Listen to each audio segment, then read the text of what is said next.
Then on the strand, with steeds and treasure, and armor their roomy and ring-dight ship was heavily laden. High its mast rose over Hrothgar's hoarded gems. A sword to the boat-guard Beowulf gave, mounted with gold. On the mead bench, since he was better esteemed, that blade possessing heirloom old. Their ocean keel boarding, they drove through the deep, and Daneland left. A sea-cloth was set, a sail with ropes firm to the mast, the flood timbers moaned. Nor did wind over billows that wave-swimmer blow across from her course. The craft sped on, foam-necked it floated forth o'er the waves, keel firm bound over briny currents, till they got them sight of the Geatish cliffs, home-known headlands. High the boat, stirred by winds, on the strand up drove. Helpful at haven the harbor guard stood, who long already for loved companions by the water had waited and watched afar.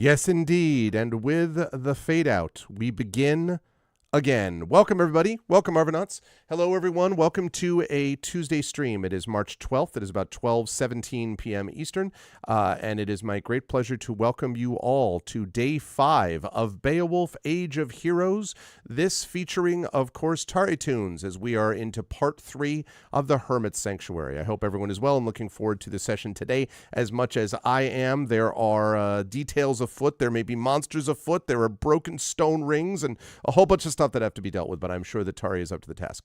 Before we get there, just a couple of reminders about ways to support us on the channel. If you have not done so already, please follow us here on the channel. That is always appreciated. If you haven't already done so, please check out our YouTube, !ArvTube. And for those of you over on the YouTube channel watching right now, welcome. Please do subscribe to us. The numbers continue to go up over on YouTube, which is great. Let's keep that going. And please consider joining us over on the Twitch channel as well, where we have a lot of our folks here chatting and watching as the festivities unfold. Again, that is !ArvTube. Discord is !ArvCord, where you can hang out with the Arvanauts in between streams. Please join us over there as well. Twitter is !ArvTweets, and Blue Sky, !ArvSky. I will always post on those places when I'm going live, at least until Twitter faceplants. But at the moment, those are the two social media areas that I go, besides, of course, Discord. And the website for all this, arvaneleron.com. Financially, !ArvShop is the merchandise area where we have stuff with a number of our campaigns and possibly stuff relating to Beowulf at some point in the near future, he said mysteriously. We shall see. But that can be found at !ArvShop. Cool swag for you and benefit for the channel. The Patreon is !ArvTreon. We're really trying to get that number into the triple digits again, because that is where we get the most sort of bang for our buck in terms of funding and the lowest fees. So please consider supporting us over there. You can get unique stuff that's good for you and, of course, moves the channel towards various channel goals. You can also sub to the channel, and subbing and resubbing is lovely as well. You get those custom sub badges and emotes to use here, there, and everywhere across Twitch, and that is always appreciated as well. Let's see, so that is subbing to the channel. On the publishing side, of course, we have !Icarus. That is my graphic novel from the amazing Athos Arts. !Library is my Tales and Tomes from the Forbidden Library. That's my 5e adventure and sourcebook from Alligator Alley Entertainment, about which more in a moment. moment. And exclamation point Greyshade. This is the IP of Greyshade. It is the Grey Assassin trilogy, the first 2 books of which are already out, Greyshade and Renegade. The 3rd book of which, Heretic, is going to be out in the summer. So you can buy Greyshade and Renegade right now. You can pre-order, and please do that. Heretic, that'll be out this summer. I'm going to be starting work on the revisions based upon editorial feedback from the amazing Emily Bell. That'll be happening this weekend that I'll be starting that. So that is on track to be released in the summer of this year. You can also get the audiobook of Greyshade right now from our very own Trent Sparks, who is the other half of this Beowulf campaign. And you can also pre-order the tabletop role-playing game of Greyshade, which is going to be coming out late this year from Alligator Alley, which is being designed by the amazing Brandon O'Brien. That is going to be very awesome as well. So you can do that at that exclamation point Greyshade link. And as always, exclamation point BLM, Black Lives Matter, important to affirm and assert the significance and importance of Black lives. Exclamation point Help Now, the World Health Organization page on suicide prevention. Important to reach out to others when you need help and reach out to others when they need help as well. And exclamation point Ukraine, UKRAINE, to help the people of Ukraine as they fight back against an illegal and illegitimate war with bravery and courage, and send the message that we will do so for others in this situation in the future. Big day of streaming today, folks. We start with this. We'll be running here until about 3, maybe a few minutes after 3 p.m. Eastern. Then at 4 p.m. Eastern, I'm going to be over on GOGcom's Twitch channel with a new game playing Sovereign Syndicate. I am very excited for this, actually. Very cool, interesting Victorian-based, era-based game with Minotaur wizards, and it's got a Disco Elysium feel, but without being as incredibly oppressive with like a million hours of nothing but text. There's more going on, it seems to me, with this game, and it's very cool. I'm very much looking forward to trying it. That's going to be over at 4 p.m. Eastern over on GOGcom's Twitch channel. And then I'm going to be right back here at 9 p.m. Eastern tonight as the Arvocalists return for the month of March, and they will be continuing with the Banner Saga 3. We should have a full crew tonight for that of Zach and Rem and Indy and KP. So please join us tonight at 9 p.m. Eastern for the Arvocalists as well. But right now, the time has come for us to get back into Beowulf. And so I'm going to unmute myself so that Tari knows that we're ready to go. And then I'm going to unmute her. And last but certainly not least, I'm going to head over to reveal to you. That is right. Whoops. Not a black screen of the thing. Wait a second. Well, Tari's not a black screen. It's there we go. I was like, where the heck is my thing? There's the Hermit Sanctuary. And Tari is with us. TariToons is back. Tari Tuesdays, as we should probably call them on the channel. Either Tari or Trend sometimes Tuesdays. It's Trend Tuesdays. Sometimes it is Trend Tuesdays. But Tari is with us and ready to do some work with Runesilt. Tari, how are you? How's life in the universe in your neck of the woods? And who are you playing in this lovely adventure today? Hi, thanks for having me. Yeah, how are things here in my neck of the woods? Rainy again the past few days, which is annoying. Yeah, we finally got some sun here, finally. So that's nice. Well, it was like reasonably nice weather last week, but now it's raining again. Because it's the Netherlands, it's always raining. Yeah. Don't really have a lot of stuff to talk about, I think. So progress being made though on Beasties in My Bag. Yes, some it's mainly tweaking stuff. Okay. And like me thinking over various rules things. Like one thing I've been breaking my head over is like whether or not I should like simplify the combat to be more like a classic JRPG. Mm-hmm. But also I like that field-based tactical gameplay, like in Banner Saga, for example. Okay. And it's like, God damn it. Do I want do I want it more self-indulgent or do I want it to be more accessible?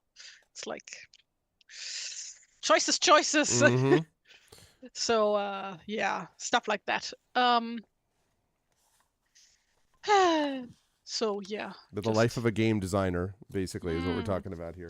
Yes. It's going to be great. When it all comes together, it is going to be very exciting to see it. Thank you. To see it played out. And otherwise, who you tell us about Runesilt?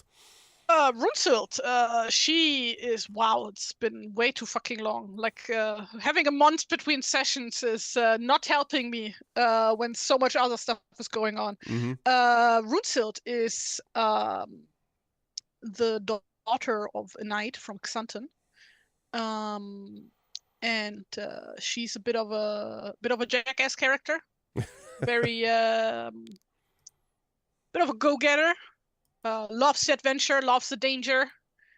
Brave to a fault. And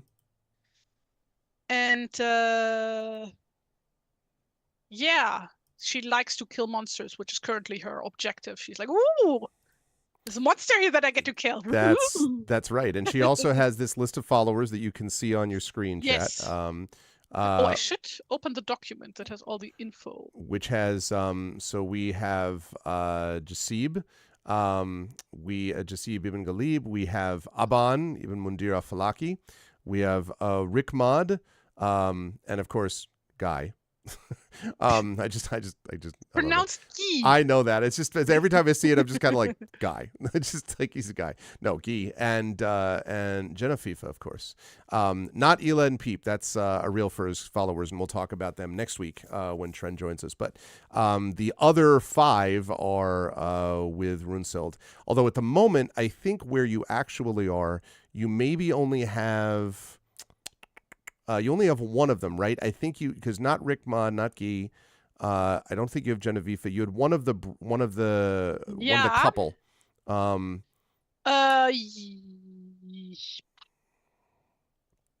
I think I took Ibn Mundir along. I think you're right. I think it was Ibn Mundir.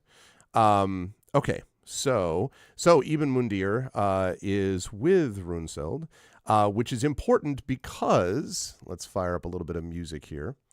Across the moors, windswept plains, yes and yes. Okay, there we go. Let's talk a little bit about what happened, chat. In our last session, as I reduce this follower picture just a bit. So, in our last section, Runesild has come to this mysterious island. I did this completely the wrong way. Wait a minute. Hold on. Give me just a second here. Need to find the right one. Ominous. Need to start this the right way. Listen! A far-flung isle, mist-mantled rune deep, surrounded by the whale's way, a speck of footfall firmly set upon a blue bright shield, a stone boss boldly sits, battle battered by billow maidens, ancient bearer of grave and grove, home of bristle-backed boar, racked by wild winds keening, gulls wheeling screech its scopes, baleful-beaked eagles unlock their word hoard. Bitter brine, not balming beer, is tapped by that weird wrought isle. Once a holy held place, a blessing not bane to honest kin, in hearth of deep-dwelled slaughter, its leavings glut the gray-cloaked wolf, gorges the black raven's bent beak, feast-giver for Woden's greedy birds.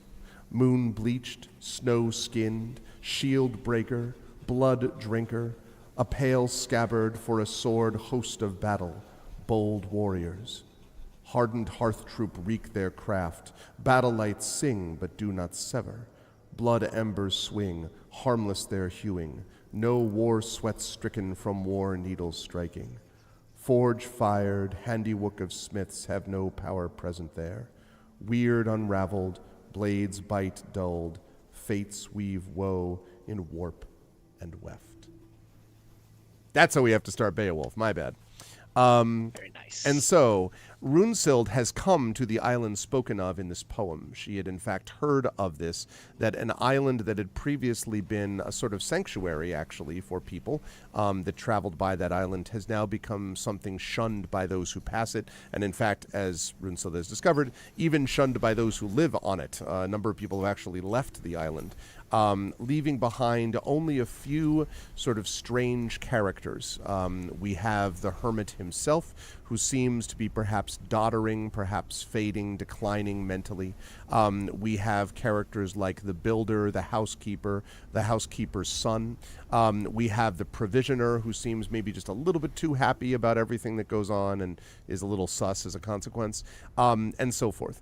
And so this group of people has informed Runesild upon Runesild's arrival that there are mysterious events happening on the island, and specifically that several people who have come seeking on a pilgrimage, basically seeking the sanctuary of this island, have then disappeared, and all that has been found later are bones and blood. One can put two and two together to suggest what that might actually mean.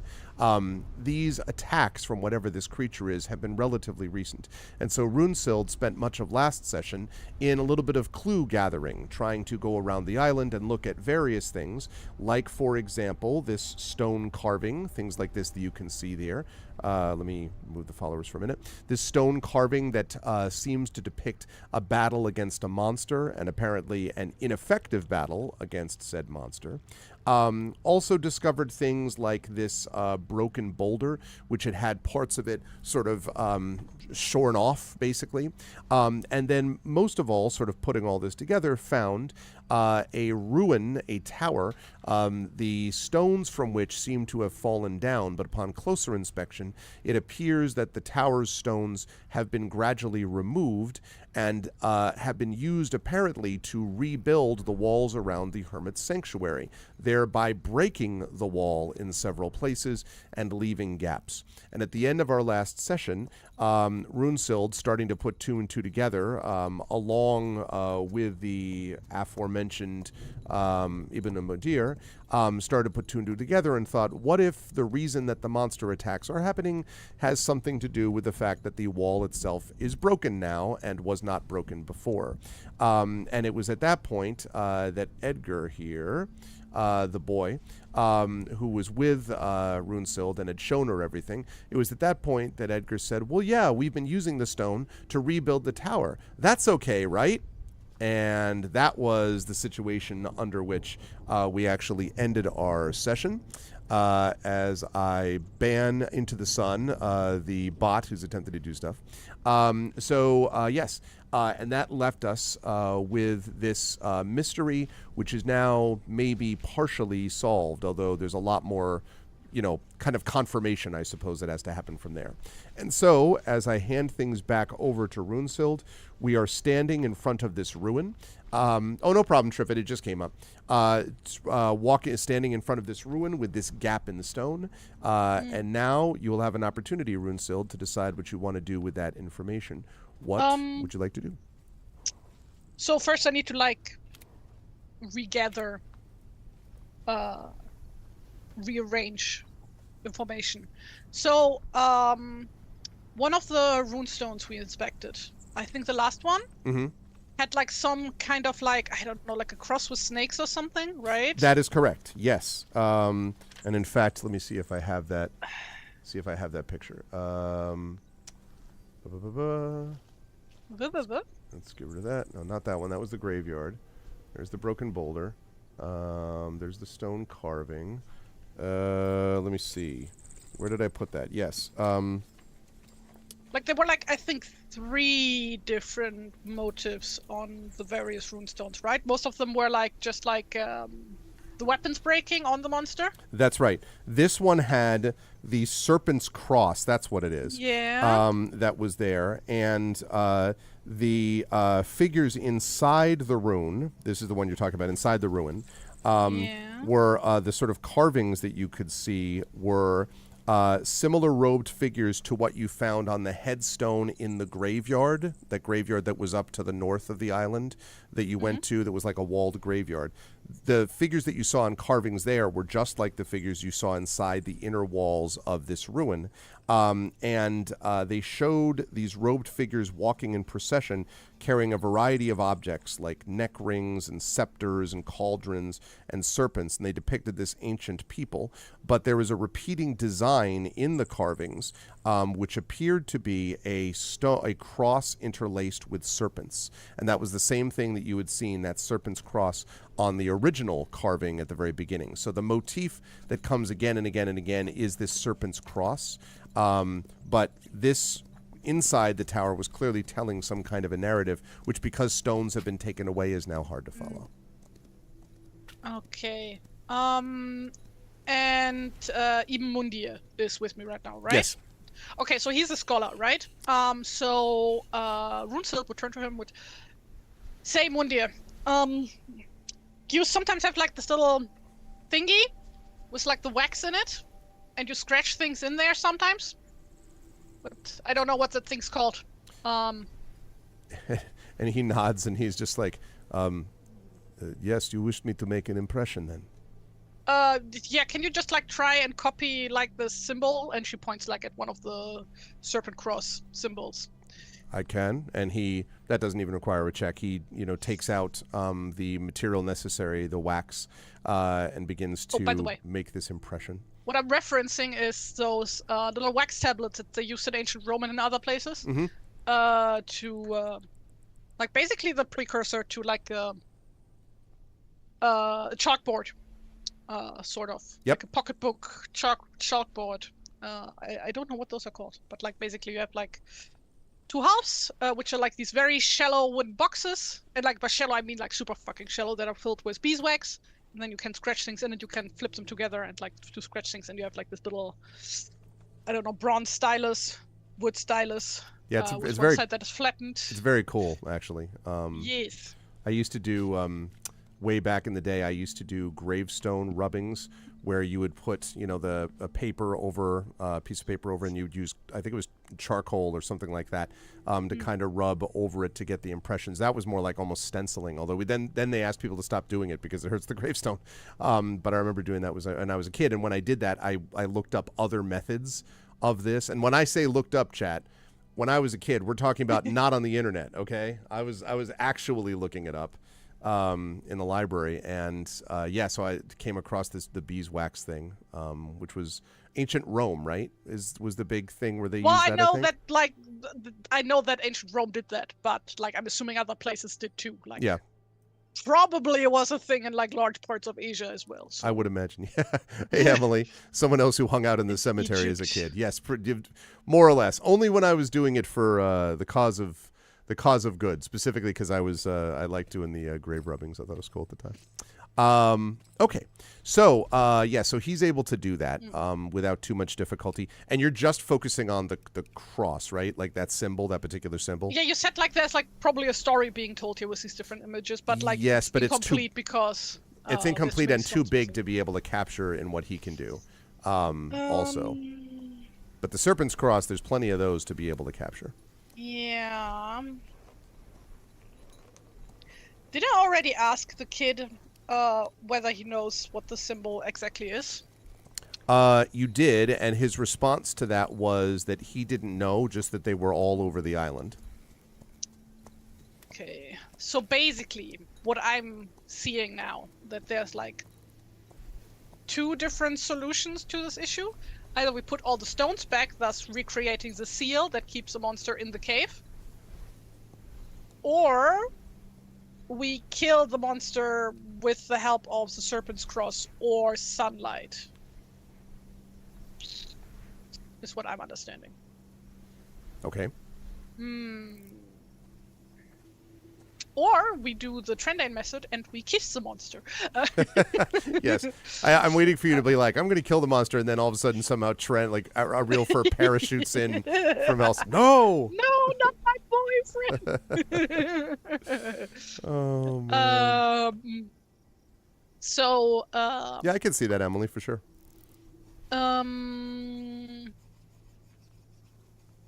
I guess. How late in the day is it right now? I was like trying we did that like right after breakfast, even before breakfast, I think, right? Yes, but remember that you had gone to multiple different places, I believe, in the island. So probably now it would be closer to like early afternoon because he took you around to a bunch of different places, the graveyard, there were a bunch of other stones in the island that he just took you to normally. So yeah. And what season is it? This, I believe, if I'm not mistaken, is actually I should double check. I think it's spring, but let's see. I may be wrong. Early spring, though. Early spring, so the sun still sets relatively early. That's right, and it's particularly chilly in the evenings. Yeah, like I'm more concerned about daylight, not about the temperature. Okay, yeah, the sunset would be fairly early. I mean, not, it's not the shortest day though. Yeah, no. So I don't know. Sunset at like 8-ish? Does that sound about right? No. Right now, early spring where I am, for example, sunset right now is right about 5 minutes to 7.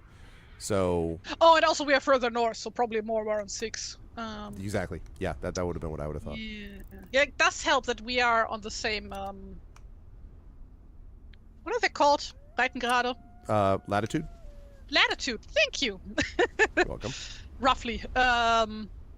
So yes, but like we are further up north now. So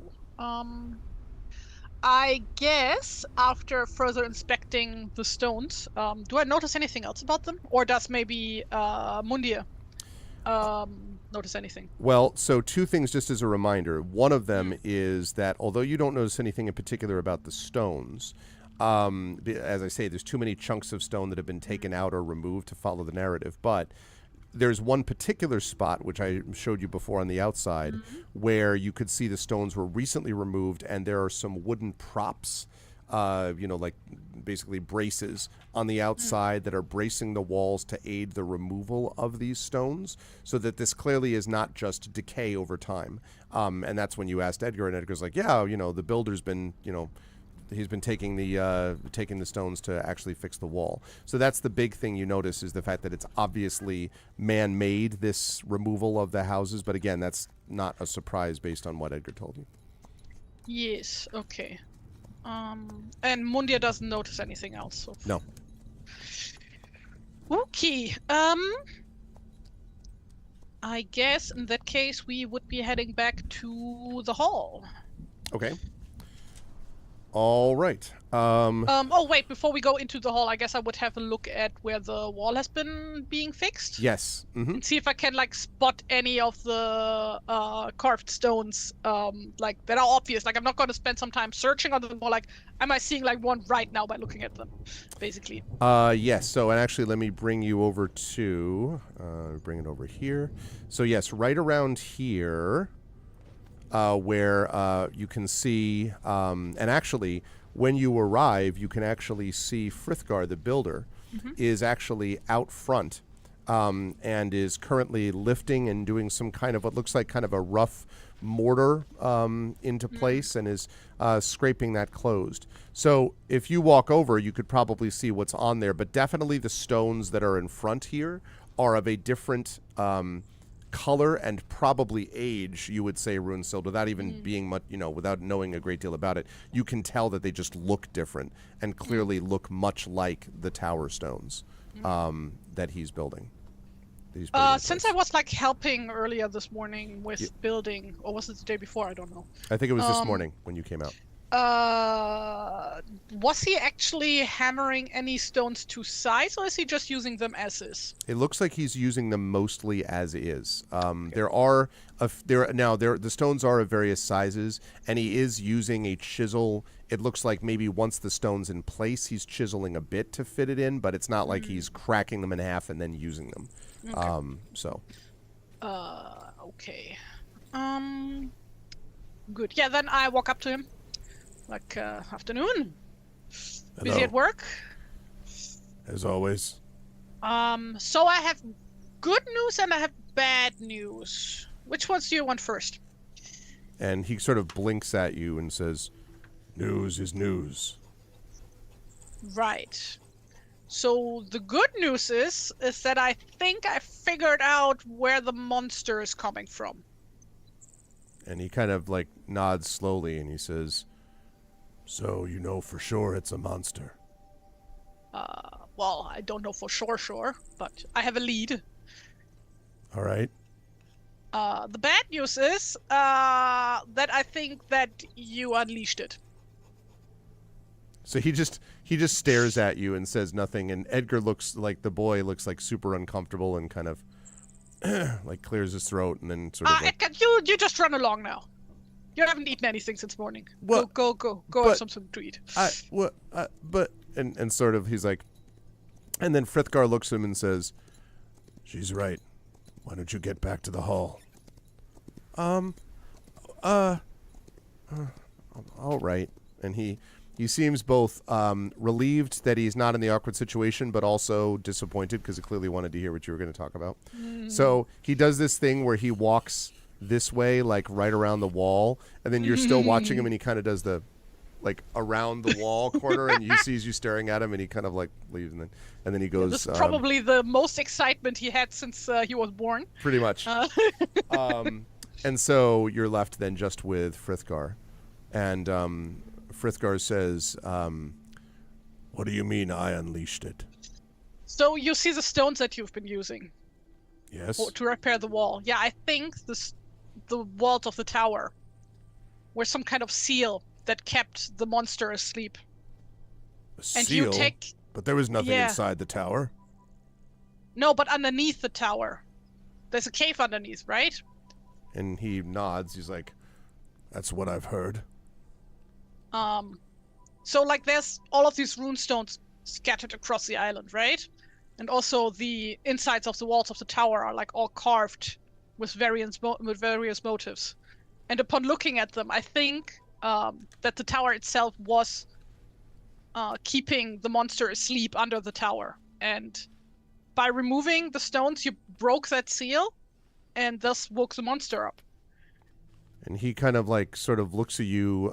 You could see his eyes widen slightly, and he's trying to clearly work this out in his head. And he says, "Well, I never paid any attention to what was on the stones. I just used them for raw material. But I suppose I did get a funny feeling when I was in the tower alone. But I figured that was just what happens with any old place."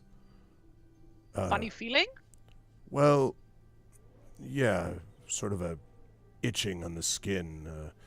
I don't know, the hair on the back of my neck. I didn't pay much attention to it. And just something feeling off, yeah? Yeah. And Ibn, not Ibn, Mundir. Mundir, that's what I was going to say, not Ibn. Ibn is both of them. Mundir Ibn just says... means son of. yeah, so, right, exactly. I was like, that's not even right. You watch the 13th Warrior, you know that joke. No, I know, that's true.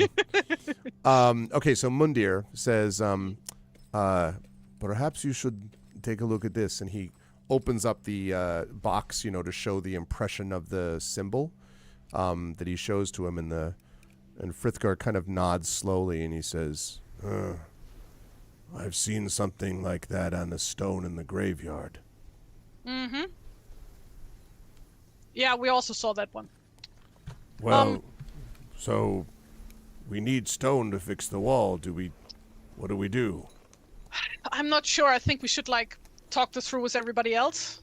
What the best course of action is. I mean, I would just, go and kill the monster, but judging from a lot of the stories being told from these stones, that you can't just kill it with normal means. Oh, so it's more powerful than that. Yeah, I think so. Well, you should talk to Egbert. He's the one who would decide these things. And of course, Egbert's the hermit, as you know. Yeah. Do you think that Egbert is in any position to decide anything at the moment? And he sort of frowns and he says, "Egbert's a good man." And I don't doubt it.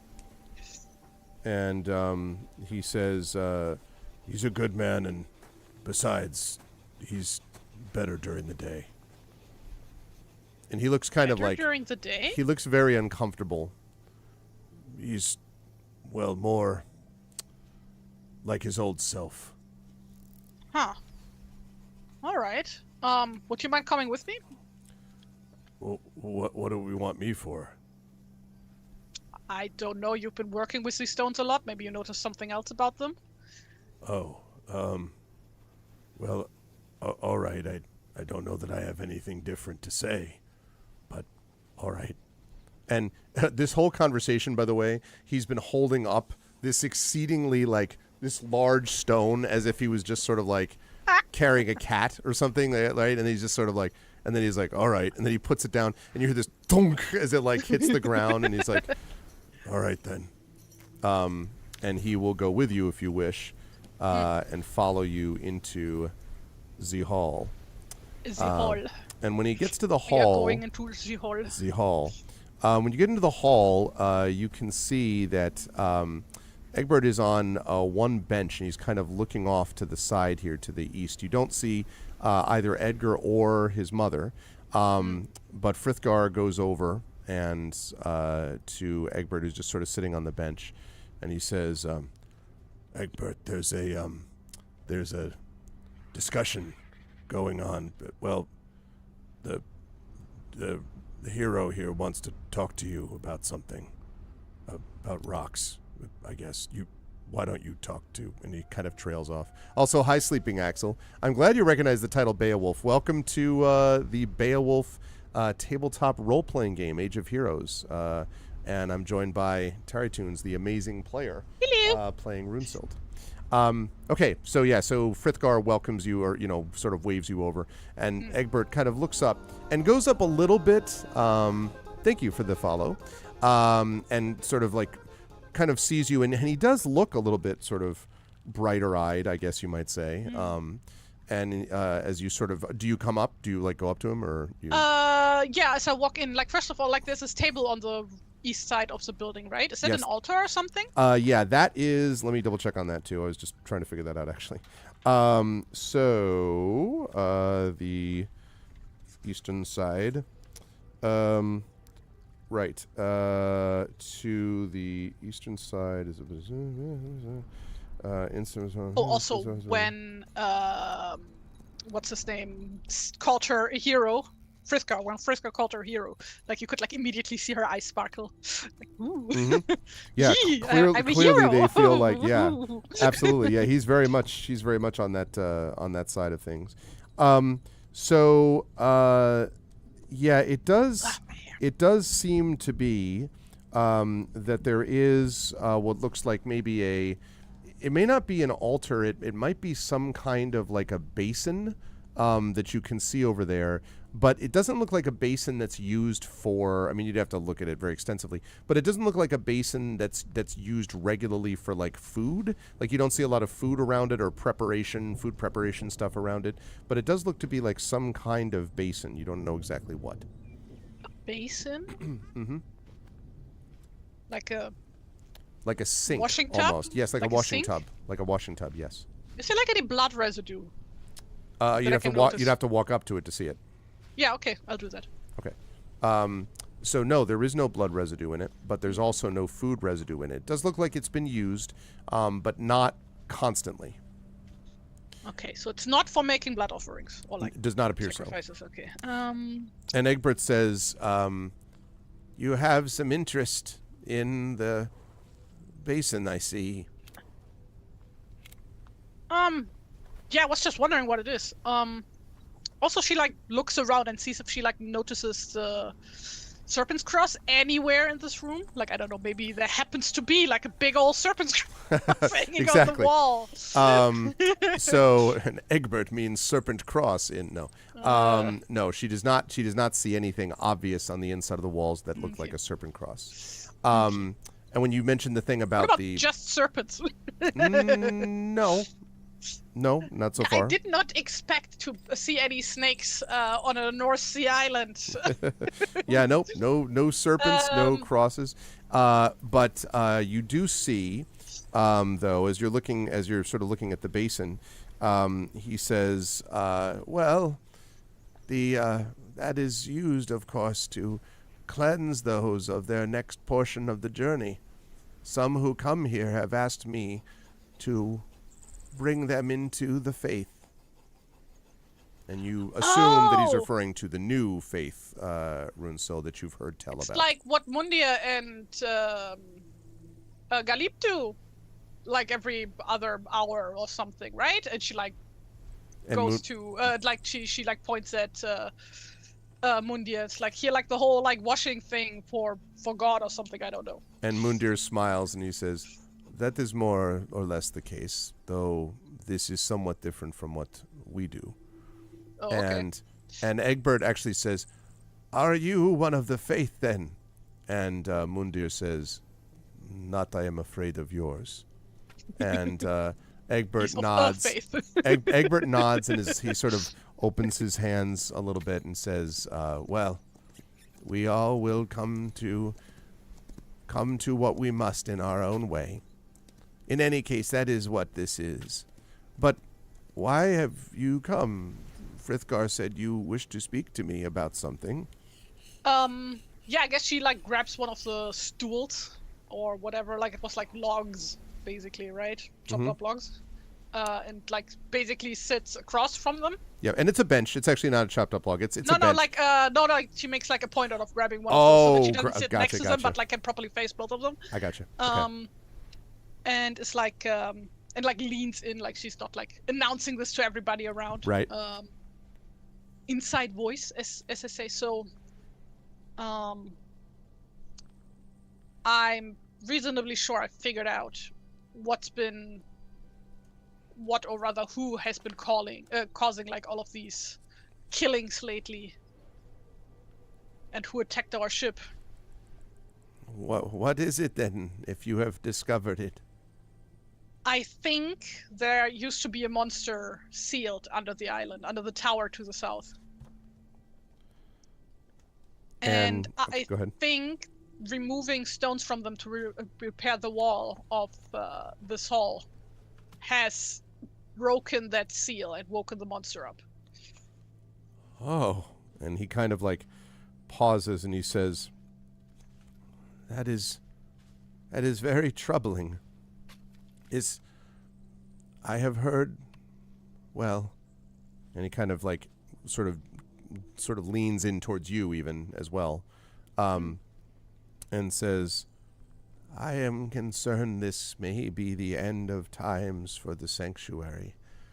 If we have brought the wrath of that creature down upon us, then perhaps all is proceeding according to the will of he who watches us all. Perhaps this is the end times for us. It might also be the end times for the monster. And she like points at herself. I'm here. But this place that we are in is very ancient, and the magic that is here, there is some kind of enchantment or sorcery that we could feel when we arrived. But any monster here that could have survived this length of time would surely be impossible to defeat. I'm not sure about that. Mundir, can you hand me the tablet? And Mundir hands it over. Yeah, and she shows Egbert the Serpent's Cross. Do you know the symbol? I would like an insight check, Runesild.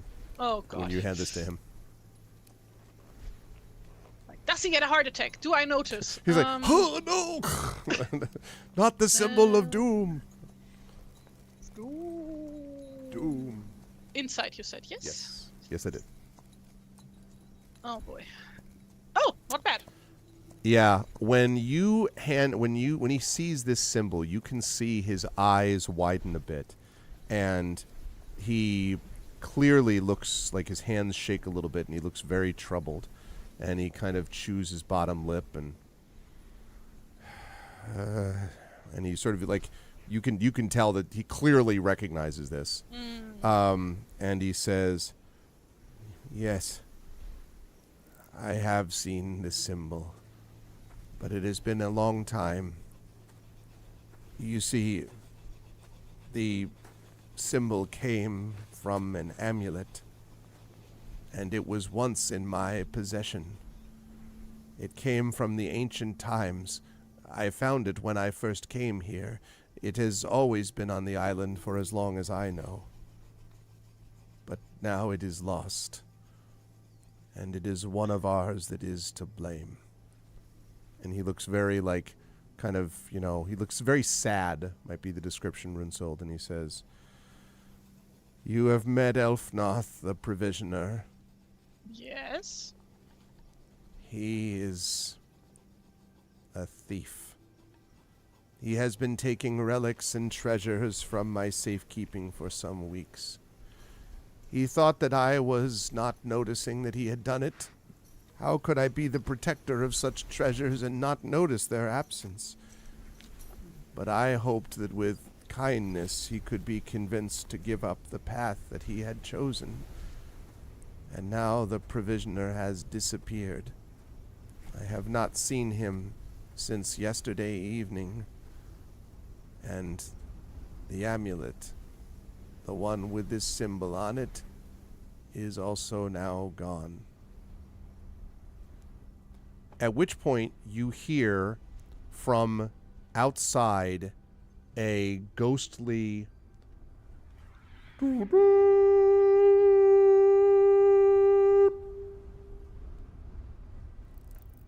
Do I recognize this horn sound? That sounds a lot like a war horn, Runesild. Yeah, but like, is this like specifically a war horn from one of my guys? Basically, is that what? You think that it is, in fact, a sound of, yes, a war horn coming from the ship. We'll talk about this later. And if any like of my folks are here right now in the hall, I don't know where everybody is right now.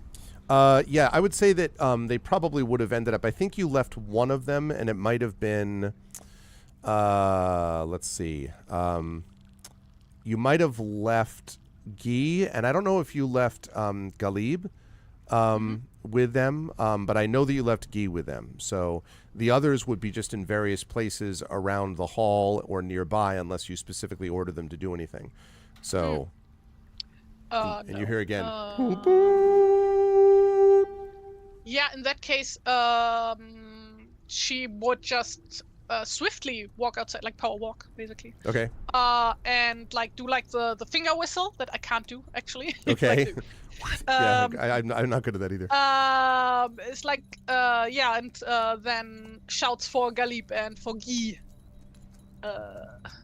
Okay. Well, they may be down. If I'm pretty sure you left them down at the shore with the ship, so they're not going to hear that from here. Nobody's left down there, right? Like everybody moved back to the hall last night. Oh, that's right. That's right. Yes, that's right. So unless they like purposefully went there for one reason or another, they would be around the hall. That's fair. Although it is the afternoon, they may have gone back down to the ship. You don't actually see Guy here. I would say probably as you call for the others, like Rickmod, the other folks come up, including why am I incapable of remembering his name? Mundir. No, Okay. not Mundir, including Galib. I know the Mundir's with you. Galib. Galib, but Guy is definitely not here. Guy may have Guy may have gone down. And in fact, when Genevieve actually comes out from the kitchen area and comes over to you and says, "What? That's the sound of the horn. Guy went down to the ship. He said someone needed to check on it this morning." God damn it. FIFA, make sure that everybody is inside the hall before nightfall. And she nods. Galip and I are gonna go check out what's happening down at the shore. Okay.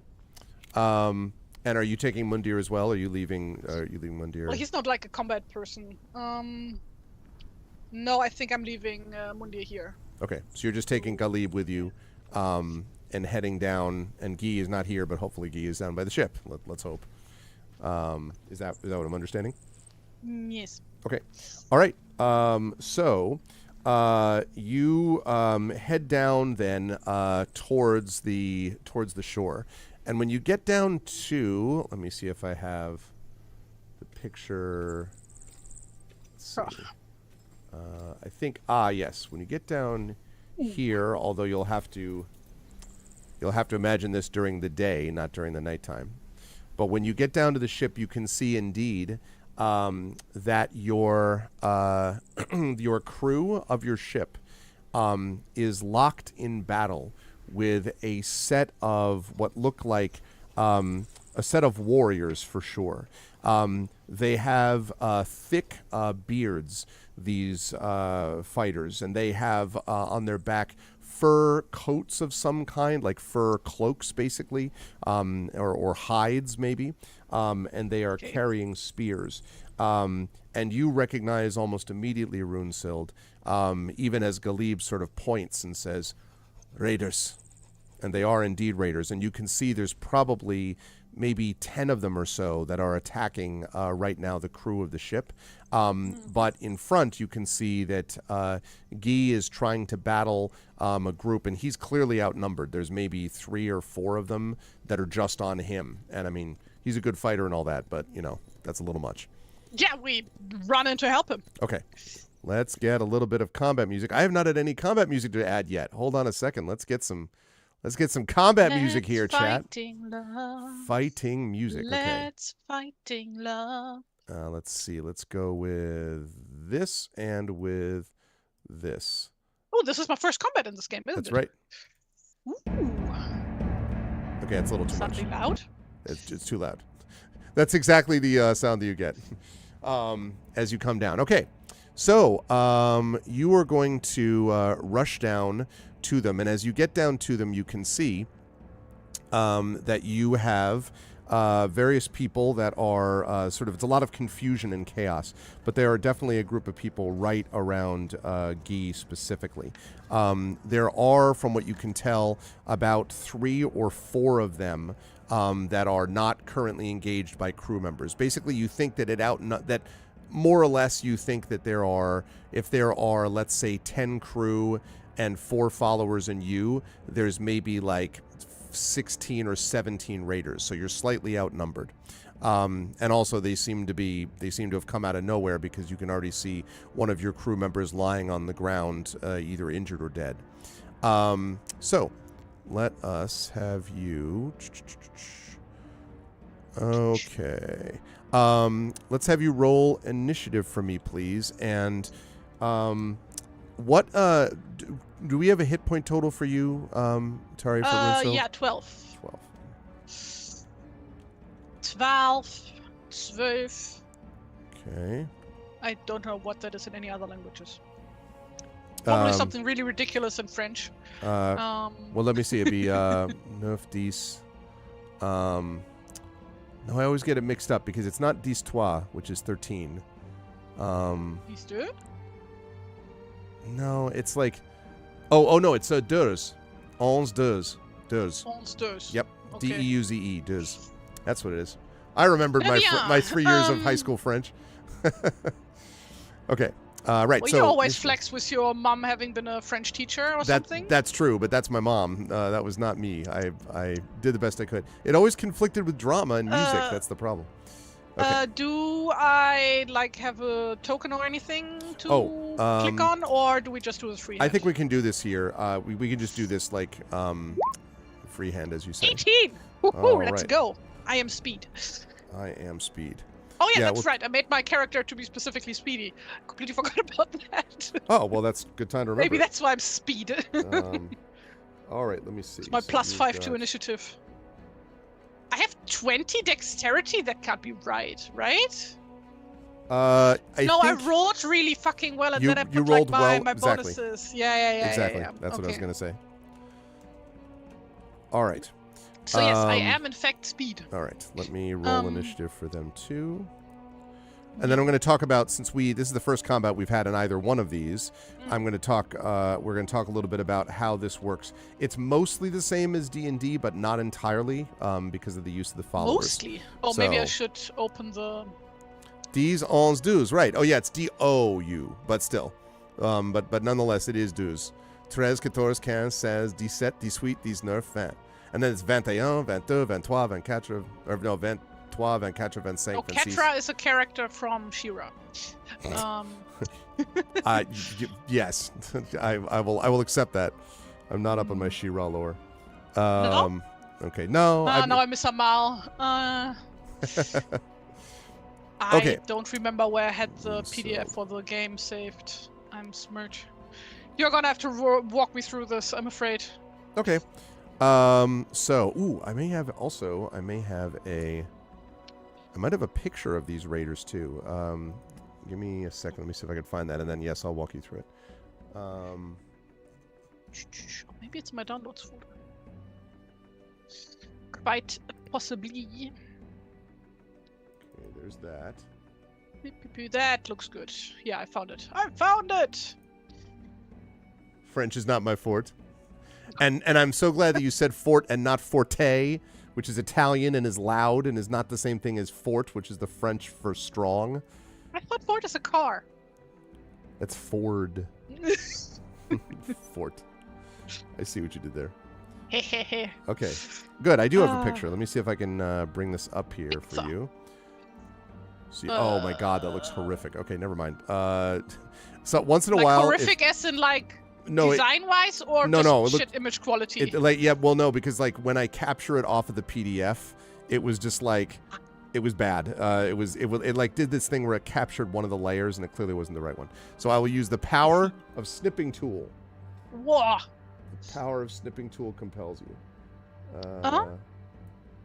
There we go. Perfect. All right, let me get that. Save as. Let's put that. Am I blind? Which chapter has the combat rules? I don't know. I'll have to tell you that because I'm not looking at the book right now.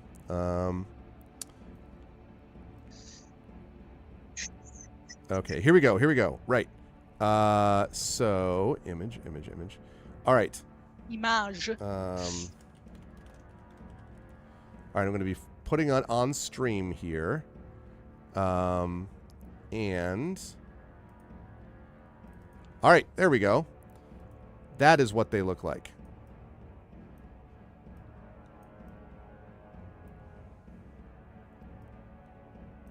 Ooh. So you can see you can see the spear, and they also have javelins, and they look like they mean business. And they also look, and you can sort of tell this from Guy, who's you can see that there is a horn cloven at Guy's feet. Presumably that has been destroyed by one of the weapons of one of these fighters, and it's now lying at Guy's feet. And Guy, although he's sort of like a good fighter, as I mentioned, is hard-pressed to keep them off because they're used to sort of working by overwhelming people. One of them is like poking at them with a spear. He's trying to dodge it, and the other person is like pressing in on him while he does it, so that he's going to be in trouble pretty soon if something doesn't happen. So, let us talk a little bit about the way that combat works, which is different in this one, chat. It's, as I say, a little bit of a different structure. It's mostly the same, but there are a couple of differences. So, all right, give me. Okay.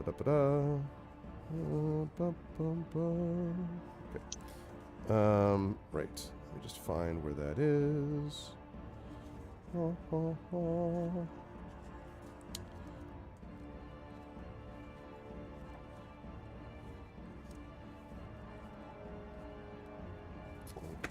Get out of the main book. Read it from here.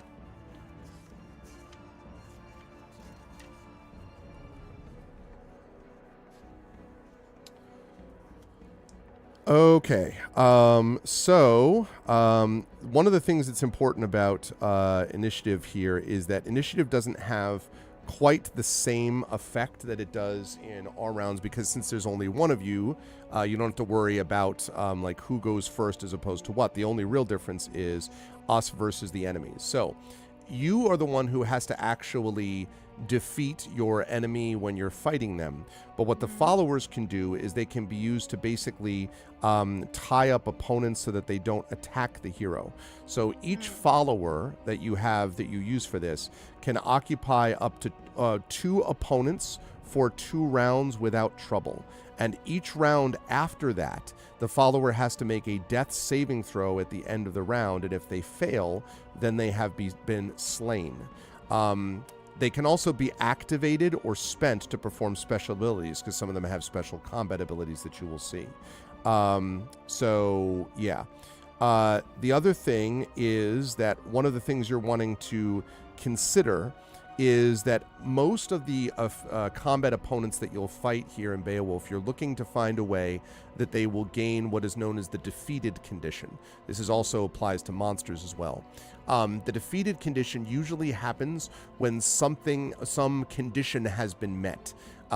When you've done something to kind of break them. And that's always different for every creature. Sometimes it's about I took away the magic belt, or sometimes it's about I ripped his arm off. I ripped his arm off. Exactly. Exactly. A good reference. I wonder. That's exactly right. Or it's like in from some this old book that nobody has ever heard of. yeah, right? kind of like Wolf Bay or something. So there's that, and then yes, the Wolf of the Bay. The Wolf I of the remember Bay, sitting on, trying to be like sitting on the Wolf of the Bay. All right. Anyway, so there's that.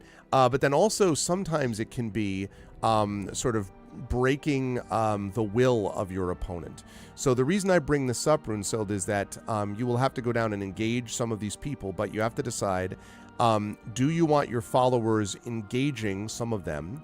And how are you? I said there was a group of about maybe 14 or so of these raiders.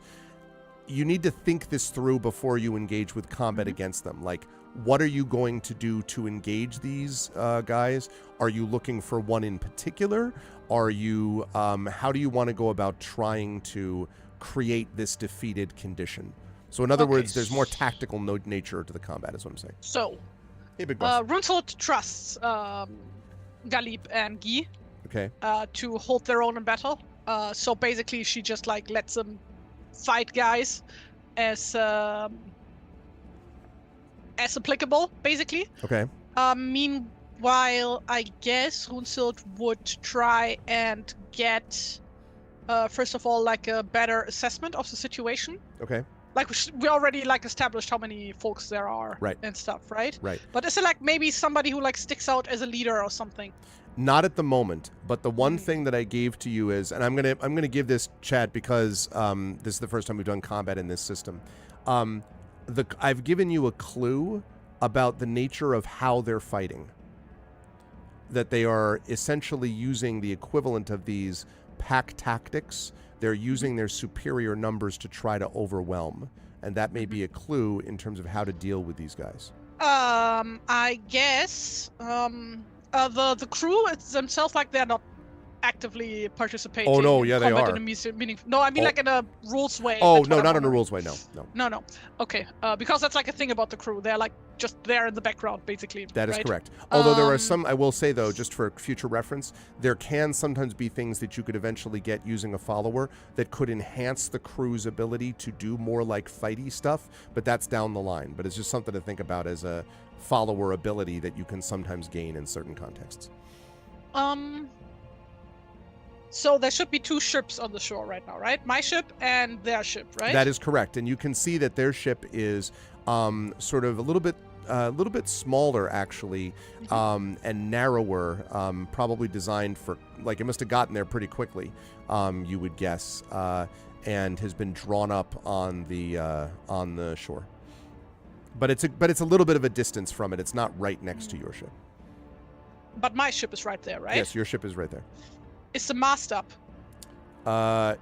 Yes, but the sail is not. Mast is up, okay, and no, not the that's sail. fine. Okay, yeah, good. That one. What I want to do is that I let Guy and Galip do their thing. Okay. While I get on the ship and try to have the mast from my ship plummet down onto the crowd.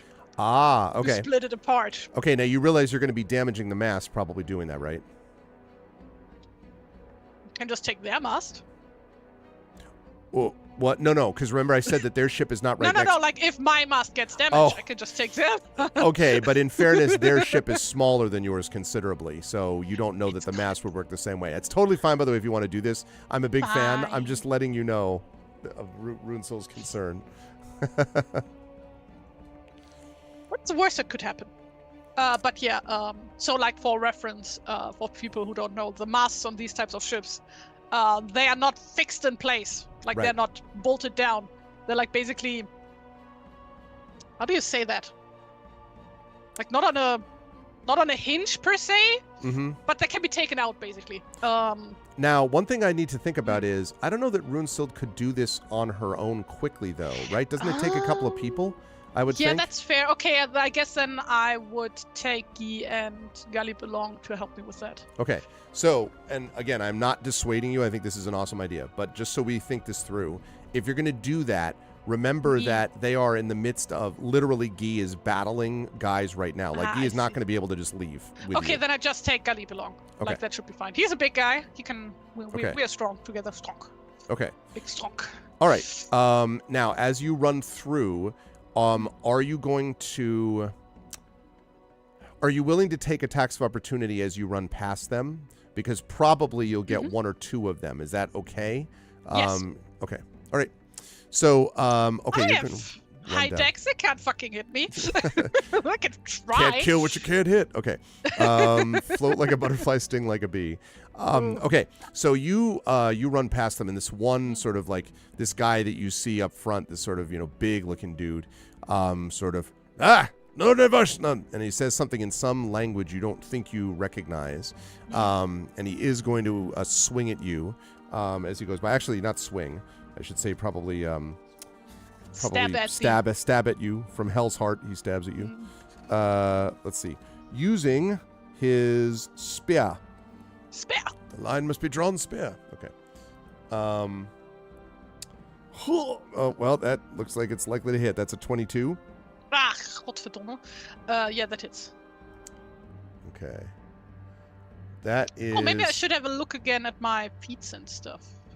Yeah, double check that, because this is 6 points of damage. Yeah, I don't think I have any feats that relate to that. Just like in general. Whenever someone says something in language I don't understand, I just assume it's Yiddish. Like Yiddish and Dutch sound really alike. Like really alike. Like a lot of the same sounds, basically. Is this something where your boyfriend would be annoyed to hear you claiming that they sound alike? Is it one of those like no, shut up, even though... I don't think he cares. He wouldn't care either way. Okay. I wonder if it's one of those things where it's like, someone says, well, your accent is this. You're like, no, I don't have an accent. Like, only people who are not Dutch would understand, like I constantly tell them that the Dutch are just like Germans, just to piss them off, like on purpose. That's what I was talking about. That's funny. Okay, so you're going to take 6 points of piercing damage, I am sorry to say, as he kind of... that's fine. On the way by. I'm fine. Oh, no, that's temporary hit points. That's not what I meant to punch in. I was going to say, I was like, wait, what? Oh, I don't have my hit point maximum there. There we go. Okay. Your maximum is did you say 12, right? 12. Okay. Yeah, I just had my current hit points written down, not my maximum hit points. Okay. All right. So far, I didn't need them. So you get up onto the deck of the ship, and you are now you're basically standing at the mast because you moved to get down there. So I will allow you to take an action to decide how you want to manage this with the mast. So you want to try to basically remove it and then have it topple over on the guys? Is that basically what you're doing? Are you toppling with it also? Am I toppling with it? Yes. Like, in other words, are you climbing it and then or are you just pushing it? Like in Lord of the Rings, like in Helm's Deep, when Aragorn does like the ladder thing. That's right. The only issue is though, I don't know whether you'd I don't know whether Galib by himself has the strength to pull you and the mast. You know what I mean? Like, I don't know how that would work. I can run up the mast while it's falling. You can. I'm a hero. I was declared a hero. I can do cool shit like that. Also, let's see. I have acrobatics and athletics. So okay. I'm all about the rule of cool. We'll see how this works. So that's what you want to do. You want to pull it out and then sort of run up it while it's falling. Is that the idea? Okay. Also, I think I do have a relevant feat, Hordebreaker. Increase your charisma score by 1 when you... Oh, wait, I'm just going to put it in the chat. Yeah, I was going to say, tell me more. When you kill an opponent in combat, you can use a bonus action to force each ally of that opponent to make a charisma saving throw. The difficulty is 8 plus your proficiency bonus plus your charisma. Yes, this actually could be very useful. Yes. So whether or not you use the mast, actually, regardless, just the just the killing of these guys might have this effect. So yes, that would actually be useful. Yes. Okay. Yeah. Okay. So basically, what we do, we undo the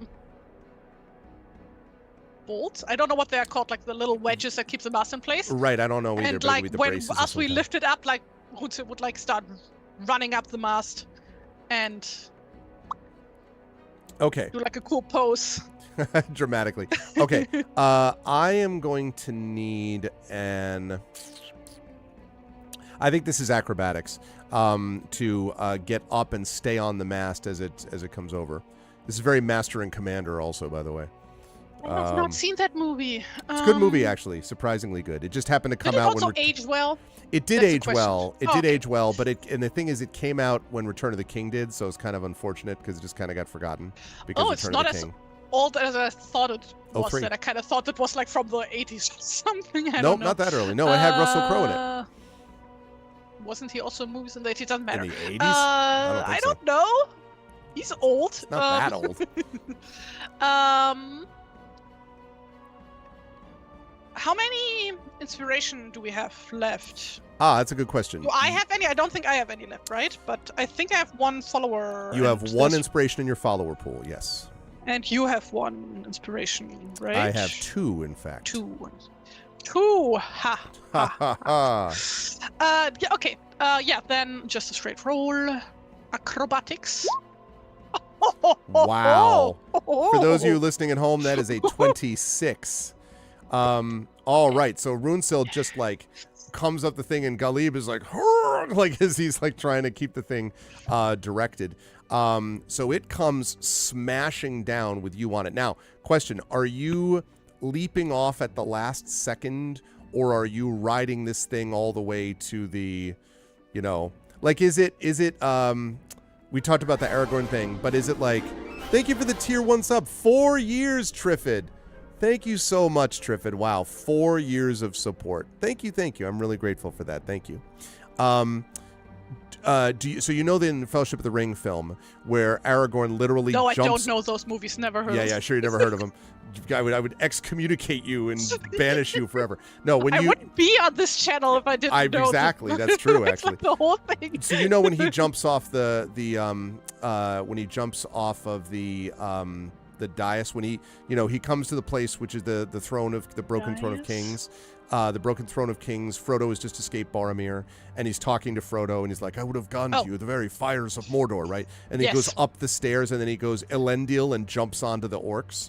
Yeah, basically... That's what you were thinking? So, like, do you want to do that? Okay, like, the mast falls in one direction, right? So, basically, what she does is, like, jump off sideways to hit one of the guys who isn't getting hit by the mast. Okay. And are you doing that on one of the people that is fighting Guy? Or one of the people, like, just randomly? Depends on the logistics of it. I mean, if I can hit one of the guys that is fighting Guy, then I would do that, yeah. Okay. All right. So that is a great acrobatics check, and I'm going to say that allows you, right? It was good stuff. So I would like you then to make an attack roll against this guy at advantage. Yes. Oh yeah. Before I have started running, or while running up the mast, I drew my sexy sax. Okay. How do you pronounce it actually? Sax? I don't know, because I was still conjuring sexy sax. I was just like, I was thinking of the sax guy. Like that guy.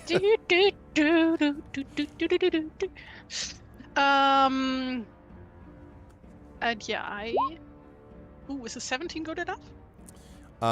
Let's see. 17. What did I just look at? I'm just looking at the numbers. So that's the 17, 5 feet close. Okay, right. Because you're doing it yourself. Right. Okay. Wait, what is so confusing here?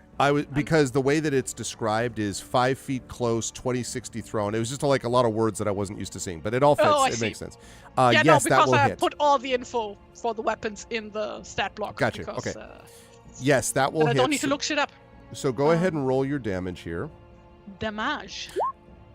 And then I would piercing damage. And then I would like you to roll an additional 1d6. For bludgeoning damage as you slam into this person. It's 2. 9, okay. Okay, so this guy goes... Sex to piercing damage. Piercing? What do slashing damage? I mean, you can stab with it. That I don't know, because I'd have to look again. But although it is kind of like... Doesn't make a difference in this battle. Does anybody here have, like, damage resistances or shit in regards to like slashing versus piercing damage? They do not, comparatively one way or the other. So we're not fighting golems, it's fine. You slam into the guy, and he kind of staggers forward, and you clearly he is badly hurt. He's not dead, but he's badly hurt. As you do that and you roll off, you see that the mast has also hit, you'll be happy to know, several others. And I would like you for that to roll 2d6, please, to see how much damage you do to 2 of the others that the mast happens to hit. That's 7 points of damage. 7 points of damage to each. Okay. So yes, you do that. A cheer goes up from your weary crew. And Guy sort of grunts, like as he's, fighting and still doing this. Now, also, while she was like jumping off the mast thing, she was like cackling maniacally. Like, I imagine. Die! This is what I live for. Right. Okay. So, all right, it is the bad guy's turn. They are going to attempt to attack you, and you're going to have 2. One of them is the guy that you just rammed into, who's going to turn around and try to attack if he possibly can. All right, so let's see. And also, while we're on the subject, let's take a look here at the follower list, because I want to make sure we know what happens in terms of defense as well. You mean like what their abilities are and stuff? Correct, yeah. Let me pull that gifts? up. Okay, so Galip has engage, take a blow, bare-blooded, and rescue the hero. Right. Okay, so as I pull that over there. Okay.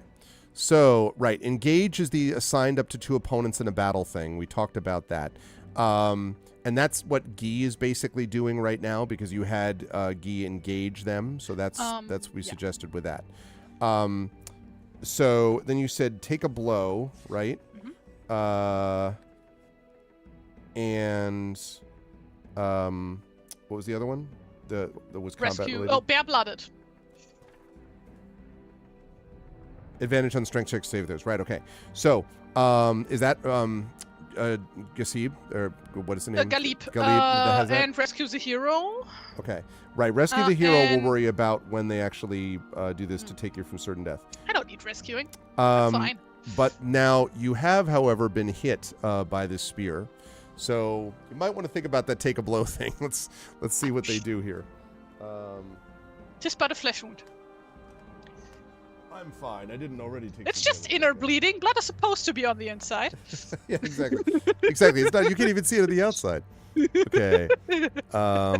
Let's see. That is going to be. And Guy has engaged, take a blow, and nimble. Okay. So right now, you have Guy engaged, I assume. As of right now, we're just friends. Well, yes. You are going to take 5 more points of damage piercing wounds, so that's going to bring you down to 1 unless you want one of them to take a blow for you. Is Galip even there to take a blow for me? Yes, because Galip is the one who did the yes. mast, and he can leap the rail and do that. Yes. Okay. Please. And you recognize in doing that, in the taking a blow, that he will be. He will absorb the damage. He's going to have to make a death saving throw. So just making sure we all know what all the deals are one way or the other. Right. Characters can die. They can. That's a thing. But you, I mean, Fine, he's a big guy. He can take it. Okay. What could possibly go wrong? Wait! I have a follow inspiration. Yes, you do. Yes, you do have a follower. I want to use that one to give the dude attacking disadvantage. Let us do that. Oh. Is that a thing? No. This would be on your followers thing. So your followers could get that on their death saving throw, for example. Oh, that. Okay, yeah. You could totally do thing. that. Yeah. Yes. Absolutely. Okay. Right. All right. Yeah. So let's have you make that death saving throw. Do I just roll a straight d20, or how does it work? Yes. So you're going to be doing. That's right. You're going to be doing a straight d20 unless they have a benefit to. I mean, you're doing an advantage, but other than that, I don't think you have any benefits to your death saving throws. It would say somewhere in the follower list, like the advantage against strength saving throws, for example. This is a death saving throw, but if this were a strength saving throw, you get benefits to that. Yeah, 19. Okay, great. That is fine. So let me just make sure, because this is the first time I've run a combat in the system also, chat, so bear with me. Right. So when you get the death saving throw, if they succeed, then they absorb the damage. They make a death saving throw, which means that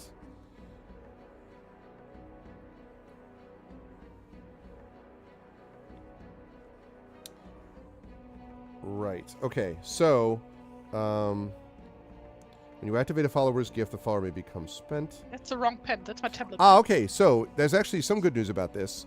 With this, when they save, it does not look like they have to. I don't think you have to spend the follower to do this. Ooh, I don't think so. Yeah, I decided that I also don't think so. So that's true. Okay. Wait, say it again. I'm sorry. What was that? I was making a stupid joke. Oh, were you? About trying to convince you to make a ruling in my favor. I see. Yes. I mean, who would do such a thing? Many Try times and follower influence becomes their spent. game master in such nefarious ways. It says may become spent, but I don't know whether it would become spent. I will say that since you have done it with the burdens, with the gifts, has advantage.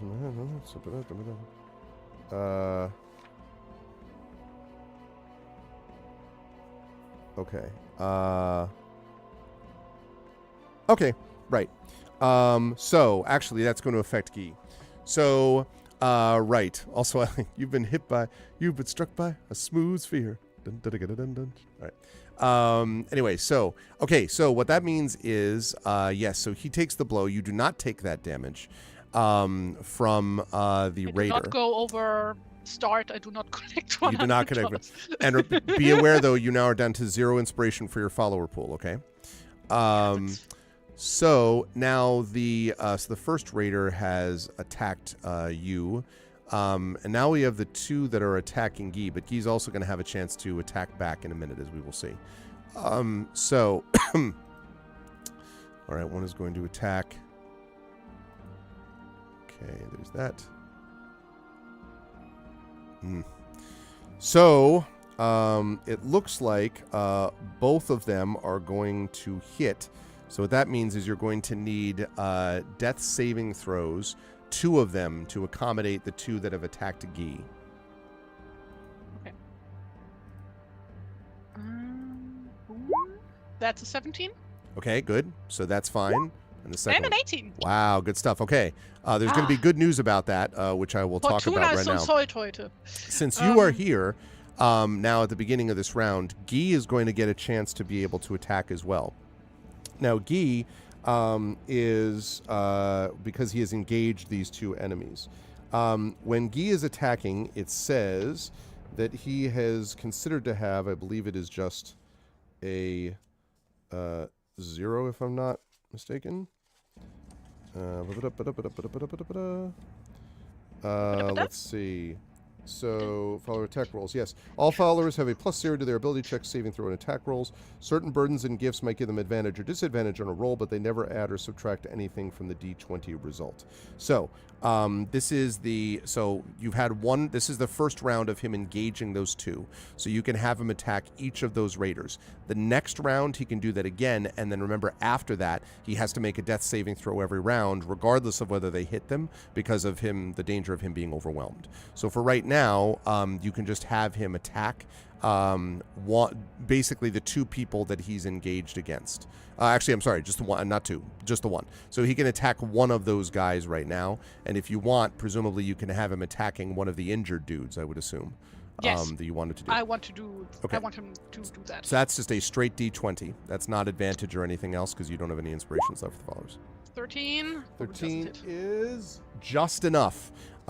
So I would like you to roll here 1d6. What damage? Yes. 5. 5 Not damage. bad at all. So he actually, the one that he just managed to dodge before, he hits and the guy falls down, clutching at his throat. No, not me. No. The raider. That's what I said. The raider, the bad guy. I know that's what you said. Oh, I okay, was okay. making a jest. Oh, okay. For a minute, I was like, Little wait. joke. I was like, no, it's okay. Soon. Okay. So he has taken one of them down, and that's going to be important for reasons which will become clear in this next turn. So, right. I would. Okay, good. So, second round. So the circumstances now are two of the one that you hit with the mast, the one that you hit with yourself, and one that you hit with the mast are both injured. One of the other injured ones is now dead thanks to Guy, and there's one healthy one on Guy, plus your crew is still fighting the raiders, but you've now somewhat more evened the odds. So as the second round begins, now that you're down there, I assume you're still going to be on the dude that you hit to begin with the mast. Yes. Okay. So you can roll your attack then against that guy using your own abilities, etc. I don't have any attack abilities, I think. Well, I guess I meant your, your bonuses, like what you just did the before. Hordebreaker thing, that's like for if I kill a guy. Oh, and actually, that's a Then good they have point. to make a charisma check. When saving you throw. kill an opponent in combat. Okay, okay. Good to know. Right? Lovely. Increase your when you kill an opponent in combat, you can use a bonus action to force each ally of that opponent to make a charisma saving throw, Mm-hmm. or gain the following feature. Coward. This creature gains the defeated condition when an ally is slain. So basically, wait. Yeah. Oh, if they fail the Right. So in other saving words, throw, then if I then slay another guy, then they are defeated. Okay. exactly. So like I get basically it. every person you slay will then defeat another one. So like you're getting 2 for 1 going forward. Like 2 guys go down for every one. Hey, Helness. Yes. So yes, Hordebreaker. That will be useful, but first you have to kill a guy to do that. Yes. Okay. Let's go kill a guy. Murder, death, kill. You're a Murder, death, kill. Hordebreaker. Murder, death, kill. Murder, death, kill. 19 will definitely hit. You'd think so. A 7. Okay, and you do, in fact, kill the injured one. So I have to make charisma saving throws, which I assume, does it show the DC? Yes, the DC is determined by, it's 8 plus my proficiency bonus plus my charisma modifier, which would make it, where does it say my proficiency bonus? Proficiency bonus, your level, you should be 1 right now. 2. Or 2, I'm sorry. I beg your pardon. Because 2, hero class. Yeah, that's right. 2 yeah. plus 4, that's 6, plus 8 is... I can math. That's 14. 14 is the DC. 14 sounds right. All right, let's see. All right, these guys, they're super charismatic, right? I'm actually going to, you know what? I have inspiration. I'm going to use them on one of them. I'm not going to use all of them. Boo! I'm going to use one of my inspirations. Aha! This one guy is like, Puh, I laugh in the face of your... okay, I'm going to mark down that I used one of those. I have 1 left. Okay, so he is not, but this other dude nearby, let's see. I'm just going to do his roll normally. Oh, I don't think that's enough. Nope, it sure isn't. So the other one kind of like cowers, like, oh! And sort of like starts babbling to one of his companion, who kind of clocks him in the back of the head, sort of like, get back in there type of thing. But you can see that one of these has definitely been affected, so that if you were to defeat the injured one, you think another one might go down. We'll see when that happens. Nice. But okay, so now the bad guys go. I miss having 2 attacks. Stupid first level characters. Yep. Okay. Oh no, Helness. Sorry to hear that. The Petri dish known as New York City. Oh, I'm sorry. Okay. So, right. So one of them is going to attack you. One of them is going to attack you. Let's have the one that attacks you first. Ooh, that is not a good roll. That's a 7, which I don't think is going to get the job done. That's not enough to hit you, 7 right? to hit? Yes. No. Okay, I didn't think so. No. All right. Now the one that is on nimbly avoid. Okay. Dodge. Nimbly avoid. And now I need a death saving throw for you from Guy for the second one. Stop trying to kill my guy. Your Guy. My Guy. Sorry. Haha. An 18. Nice. These seriously some good saving throws here. Okay. Now, let me see what happens on this side. Ooh, that may be...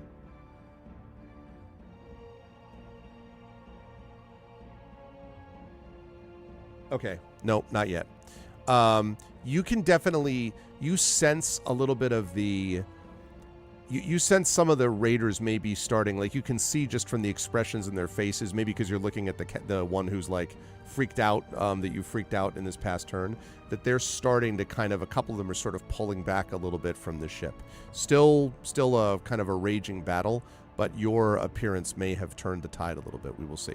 Top of the round, you are currently facing one badly hurt one, and then the one that you freaked out recently. Yeah, I'm hitting the one who's already hurt. Okay.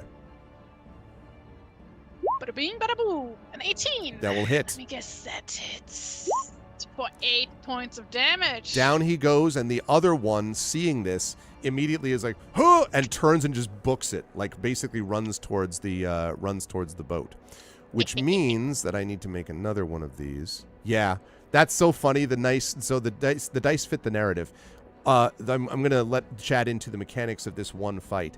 In this particular case, the leader of the raiders, every turn in which one of their raiders has been killed, the leader of the raiders has to make a saving throw, and if they fail it, then their leadership breaks and they basically bail and run. So because of Runesild's like things, you can see the raiders basically break off the attack. Awesomeness. Yeah, they just start running towards the boat. And the crew starts basically, there's a big cheer that goes up, and the crew starts running after them. What do you want to do, Runesild? Oh, chase them down. Okay. So the crew Slay runs every last after one them. of them. Okay, and yes, they basically. So now I was going to ask that. Do you spare any of them, or you just slaughter them to the last man? Slaughter? Okay. Slaughter. All right. So heroically slaughtering people, begging for mercy. No, it's okay. Do they beg for mercy? They were raiders. If they do, I can't understand them because I don't understand the language. They're like, blah, blah, blah, blah, blah, wife and children, blah, blah, blah. No, they don't say that. Only 3 days to return. Yeah, exactly. I was about to get my pension. No, they don't say any of those things. So you slaughter these raiders, and they sort of presumably deserved what they got.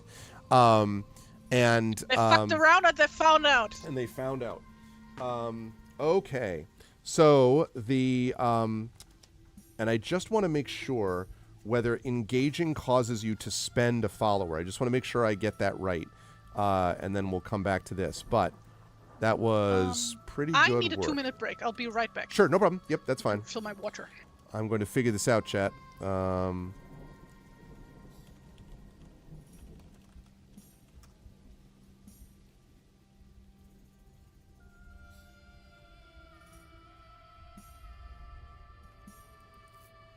Okay, so let's see. We've got that going on here.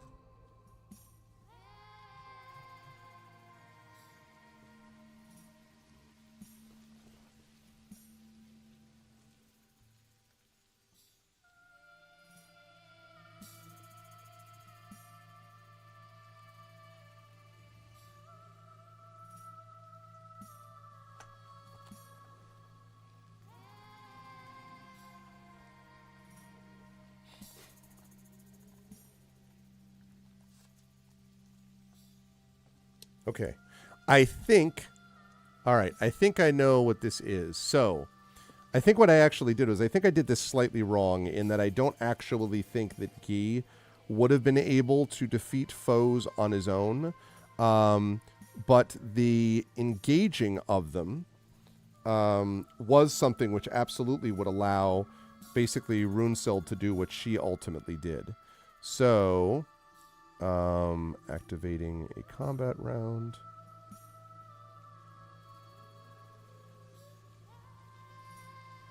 So what is it? The follower may become spent.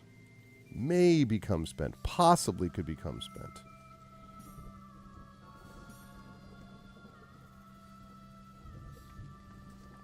Okay.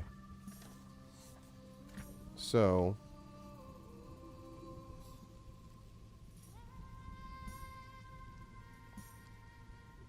Hello! Okay, so I think I made one slight mistake here, which is that I think that Guy probably should not have been allowed to attack on his own, but Guy's engaging of the characters was definitely something you could do. What I can't find out is whether at the end of a round a follower can disengage from the opponent, becoming spent. Okay, all right. Yes, that's what I was looking for. Wish that had been up front. Anyway, so Guy is, so that you note, is now spent. So, which I think is reasonable. But Guy was definitely spent as a follower. So let's... Yasib, I don't think was like that because he was with you doing stuff. So I'm going to say spent. Galib, not Yasib. Oh, yeah, sorry. Oh, and I also have, by the way, Galib, I also have listed as being spent. And I think that's because of something that happened possibly on the trip. So just as a quick note so that we don't forget, Galib is spent. Okay, and, yeah, I'm also going to write that down. And Guy is spent. Mundir is not, Genevieve is not, and Rickmod is not. Now, as far as the spending thing is concerned, let's talk about that. For followers, when you have spent a follower, that cannot be activated again until the hero takes a long rest. So a spent follower is no longer available, and so followers become unspent when a hero takes a long rest. So, and not all gifts and burdens require the spending of something. It will clearly specify if they do. So, yeah, can disengage from the opponent becoming spent. Yep, okay, so I'm right. So there we go. So Guy was spent. But again, that was well worth it. Having done all of this, the captain of the crew comes up to you, and he says, "That was a near thing. I didn't know that we'd be able to manage it until you came here, but if it wasn't for Guy, who's kind of like wearily kind of leaning on his spear, if it wasn't for Guy, then we might not have made it. It felt like they came out of nowhere. Their ship just landed, and the first we heard was the first time a javelin landed in the side of the boat," and he points down, and you can see there's a javelin still literally like, it's like standing, sitting out of the side of the boat. And he says, "We could barely see anything out there with the seas and the fog the way it is, but it worries me that they even knew that this thing was going to happen." And he sort of, kind of like sort of shakes his head. He says, "But at least you've got the Raiders' ship for whatever that's worth." And he looks kind of at the mast, your own mast, which looks a little bit maybe the worse for wear, although it's not broken completely, but so. How much time do I estimate is it till nightfall? At this point, let's see. You or have the sundown, let's say. Sundown, not nightfall. Okay, sundown, probably you would guess about 2-3 hours, maybe. Okay. Maybe 2 hours. Yeah, then Runsild looks over the battlefield to assess, like, the situation. Have any of my crew died or are mortally wounded? There is one crew member in particular who died, and it was one of the crew member. You may remember when there was the flashing lights, when you were on the trip on the way over. It was one of the ones who had sort of pointed out that the light was there. This is also, you think, the same one who first said, "Land ho!" Was the first one to sort of spot the land. But they are lying on the beach with a javelin in their back. And you can see there's another crew member kneeling down next to that crew member and is just kind of silent. Yeah, Runsild walks up to them, puts a hand on the shoulder of the kneeling one. Kind of looks up, you can see sort of tears streaking his face. He says, it was my brother. He said that this was his last trip. He would not go on the ship again. What an evil fortune." Well, he's with his sisters now. He sort of nods. He says, "Would that I had gone with him." I don't think he would have wanted that. This island. Must we stay? We can't possibly leave the people here to their fate, can we? Perhaps they brought it upon themselves. If this evil comes upon us, maybe it came on them, for they wished it, asked it upon themselves, through their behavior. You can see his mixture, by the way, Runesild, even without doing an insight check, there's anger and sadness in his voice, clearly.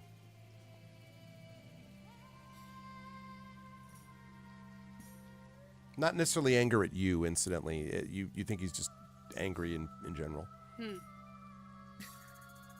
Yeah, I guess Runesild wouldn't answer anything to that. Instead, like, after a moment, she would go up to the body, pull out the spear.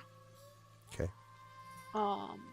And turn the body over, close his eyes. Okay.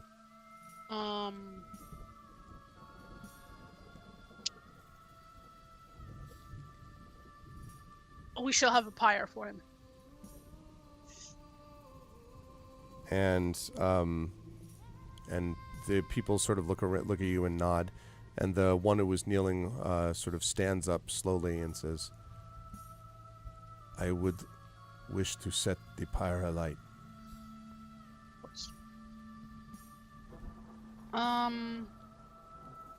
Right. Was anybody else hurt?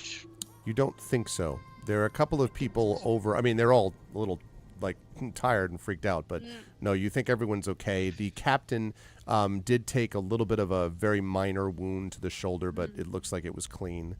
Otherwise, there are a couple of people who were over at the other ship, and as you are sort of like tending to those matters, Galib comes up to you and says, "The crew wishes to look through the ship of the raiders and see if there is treasure there." I was thinking the same thing. Let's go. Okay. And also, when we walk up to the ship, she would ask Yi, "What were you doing down here anyway?" Came to look for the ship. Check on crew. Ah, very good. It's a good thing. Yes. Lost my horn, though. Oh, we'll get you a new one. And he grunts. Maybe they have one on the ship, actually. In fact, the raiders have horns. Ooh. And all of them have those pick horns. out the nicest looking one and give it to Guy. Okay. And in the meantime, you do that. And in the meantime, the crew, there's a shout that comes from the crew as they're over at the other ship. And you see them pulling out this stout wooden chest. And they have grins on their faces. And they kind of bring that out and then thunk, sort of put it in the beach in the sand. And they kind of look up at you. Ooh, very nice. Yeah, she walks up to the chest. Is there like a padlock on there or something? There is not, actually. It is like latched, but it doesn't look like it's locked. Yeah, okay. I open it. So inside, as you open it up, yeah, exactly. And then the ship opens. No. You see there are 3 golden arm rings that you can see there. And they are, I think it might be saying worth 1 silver, but let me just double check to make sure. Golden arm rings that are worth 1 silver. Yeah, no, I think I'm that's why I said hold on, because I think I'm wrong. That doesn't check out. Let's see. How much is a silver like compared to like a silver arm ring? Does it say anywhere? Well, right. So that's what I was going to say. There is a... Because like most of the money is like transported in silver arm rings, right? A lot of stuff would have been made to make it easier to do that, yes. Oh yeah, everything is measured in pounds, so it's actually pounds of silver. Like literally, I don't know, roughly half a kilo. That's right. So it it would would be a British pound, which is different from an American pound, which I learned while researching stuff for my own game. Yes, indeed. My Now quest God, to find the original Imperial owners of the rings. measuring system is a fucking nightmare. Yep. I hate But it. it's never been replaced. They just don't ever replace it. Okay. So let me check on money. Okay. Right, because you're right, because pounds of silver means that Christ, where is it? Is it under treasure? Okay, 31 and 38. Right. So is measured in pounds of silver. So 3 pounds of silver. That's a lot. Well, Like, that's a lot. Well, right. That's what I wanted. Exactly. That's what I wanted. That's roughly 1.5 kilos of pure silver. Like, that's a chunk. Big old chunk. Okay, so for example, a scale mail harness, or like a mail corselet, let's put it that way. So with all of these links riveted together, so basically chain mail corselet, which would give you, as an example, 13 AC plus your dex mod. So it would improve AC presumably. That is worth that costs 4 pounds of silver. So with 3 pounds of silver, you could get like 3 weapon shirts, 3 helms. You could get a mail harness and a helm. You could get a cone boss shield, which is like a shield that also gives you offensive power. So the point is, it's like, it's a good amount of treasure, but it's not like, oh my God, you are rich for life. Like, it's not one of those deals. But so yes. Is there anything else in the chest? No, just the 3 arm rings. Right. Okay. Very nice. This will be divided later. And she stows away the rings. Keep searching the ship if there's anything else useful on there. Okay. Okay. So, right. So you do that. Are you gonna do this funeral pyre before heading back up to the hall? You guess that by the time you've sort of accounted for the missing and try to, deal with the wounded, as I said, there are not too many that are dealing with wounds right now. But by the time you get through all of that, it's probably going to be about an hour-ish or so before sundown. And the pyre takes a long time to burn down, I think. True. So we can't leave the body out by the ship because I have a feeling that the monster will come and eat it or something. So I guess the best course of action would be to wrap the body in a cloak. Okay. In a cloth. And for now, bring it back with us to the hall and store it in one of the side buildings for now, and then we can do the pyre tomorrow. Okay. All right, that sounds good. So you're going to bring them back up to the hall then. Yes. For the moment. And also looking over the ship, like how damaged is the mast? It looks like it will take a day or so to mend. It does have a crack, excuse me, a crack in it, but it's not like, all the way through. Okay. So you think it can be bound. Right. In that case, I have a feeling that a certain someone might try to escape the island. So, no, not Friska. What was his name? Elfnas. Right. Elfnas. Yes. So she wants to make sure that nobody can just snatch one of the ships to leave the island. So she would... What would be the rudder, probably? I don't know how big the rudders are. Good size. I mean, it's a decent size. Yeah, but we could take them back with us to... Right, I just don't know how long it would take to disconnect and, well, without they're just breaking tied up it. with rope, right? Right, but if you're going to disconnect the rudder from the ship, I mean, that so as to not break it, that would take a little bit of a while, because it's not like it's in dry dock, right? So... the rudder, because think about the rudder extends down, right, below the body of the ship. Yeah. So you can do this, certainly, especially because you have a whole crew. You might be able to get it. You might be able to get it done by the time night falls, but it's not going to be in 5 minutes. It'd be an hour to do probably. Yeah, I'm like not an expert on ships, so I'm like, is there any part that we can just? Oh, we're just gonna have both of the masts detached and just lay them down because, like, if one person tries to put them back up, that's not gonna happen, right? It's true. So we just like detach both masts, lay them down, and that's it. Okay. Are you leaving anyone to guard the ships at all, though, or are you just No. like okay? So you take them all. But they are gonna be like properly tied down, so that they can't be like making sure that they're like gonna tell the guys to like drag the radial ship further on land so that it doesn't get carried away by the tides. Okay. Shit like that. Okay. So yeah. So you do that. They do in fact bring it up.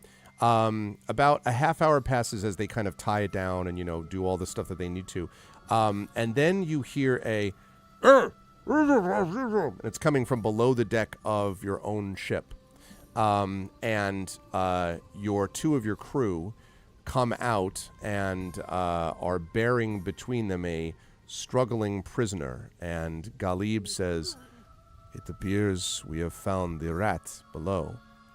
And you can see that it is, in fact, Elfnoth, the provisioner who is hiding. And Elfnoth, when he sees you, is, "Oh, but this is not the right kind of treatment. There's no need to treat me like this. I was just hiding from the fighting. That's all." So, as Elfnoth gets like presented in front of her, yes. Basically, Russel's standing there and like slowly cleaning the blood off her sword, not even looking at the guy. And she looked like his eye. Okay, I was gonna say because his eyes are wide. He's like, "Oh, this, please, no, don't, no, please, don't, there's there's no need for this. No, please, please." Elfnoth, chill. It's fine. I'm just cleaning my sword from all the blood from earlier. You were very efficient. I was very impressed. Very impressed. So, Elfnoth, and she like leans over to him. He kind of leans back. What slightly. were you doing on my ship? I was just testing to make sure that it was seaworthy.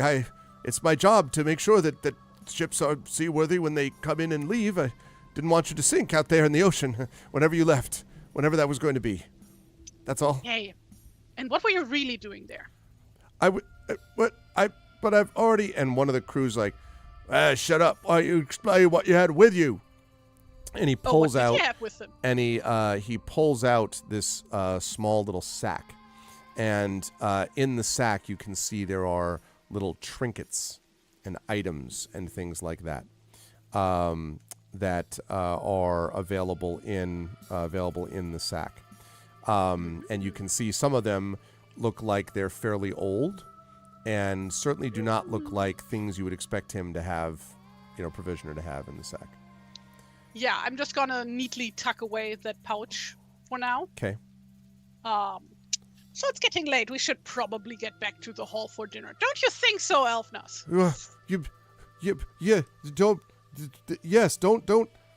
Don't kill me. There's no need for violence. More violence. I don't plan on killing you. And like she puts like the emphasis on a weird spot in the sentence, like on plan. Right. I don't plan on killing you. Yeah, exactly. Or maybe just lets the don't drop. I don't plan on killing you. Like, what did you say, don't? Okay. So anyway, he's like very, very freaked out. No. And one of the crew is like, he smells like he soiled himself. And the guy's like, very delicious.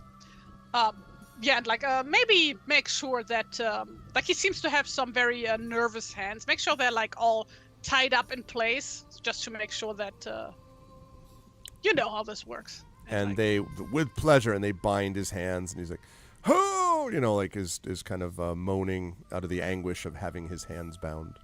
Yeah. So yes, and, so like, now it's about a half hour are before supposed sundown. to carry the body of the fallen crewmate.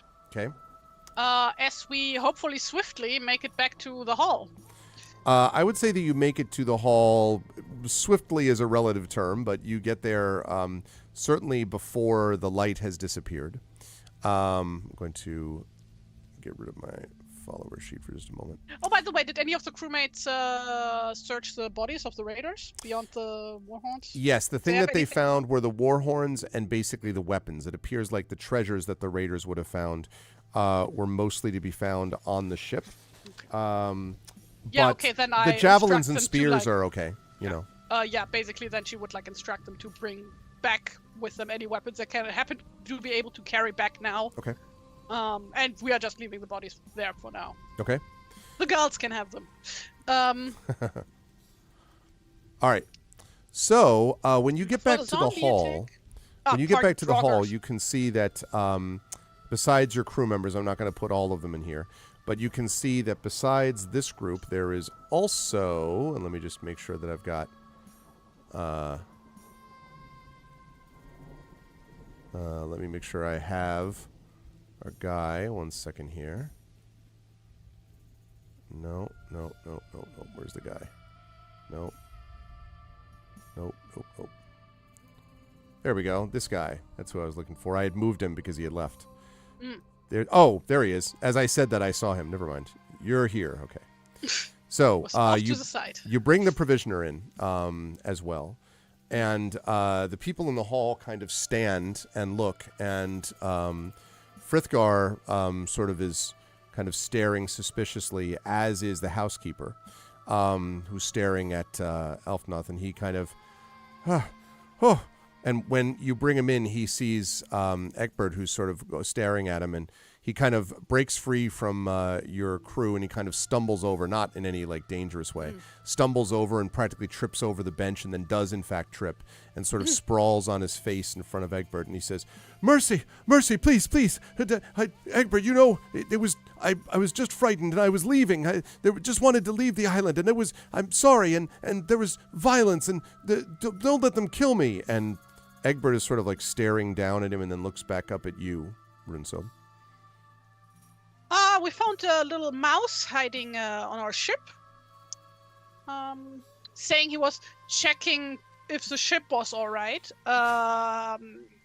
And also, for some reason, he was carrying this little pouch here. And I don't know how big is the pouch, actually. It was a sack, but not a very huge one. Maybe like size of a backpack, you know, basically.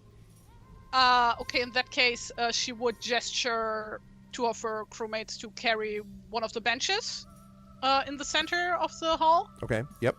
And then dunk out all the stuff that's in the sack onto the bench to neatly display it. And there's, even despite the fact that the people sort of had clearly gotten the idea that maybe there was something up with the provisioner, there's still a little bit of a gasp as some of these items sort of fall there. And it's the housekeeper, actually, Caro, who responds first and says, "Well, that was the bracelet. One of them that came and saw this and came to the island. You murderer, did you kill them?" And Elfnot's like, No, I didn't kill anyone. No, I don't kill people. I didn't kill anyone. Well, where did you get this then? And she sort of stabs an accusing finger. "Well, I found it. That's all. I found it. And you were just going to take it from the island, were you? And leave us with it? Well, I meant no harm. Please, And Egbert sort of like holds up a hand and he says, "It does not matter if the items now have been at least returned. At least, I think they have been." And he kind of looks over, and a quick sort of brushing through of the items, Runsild reveals that there may be a lot of items there, but the Serpent's Cross amulet is not one of them.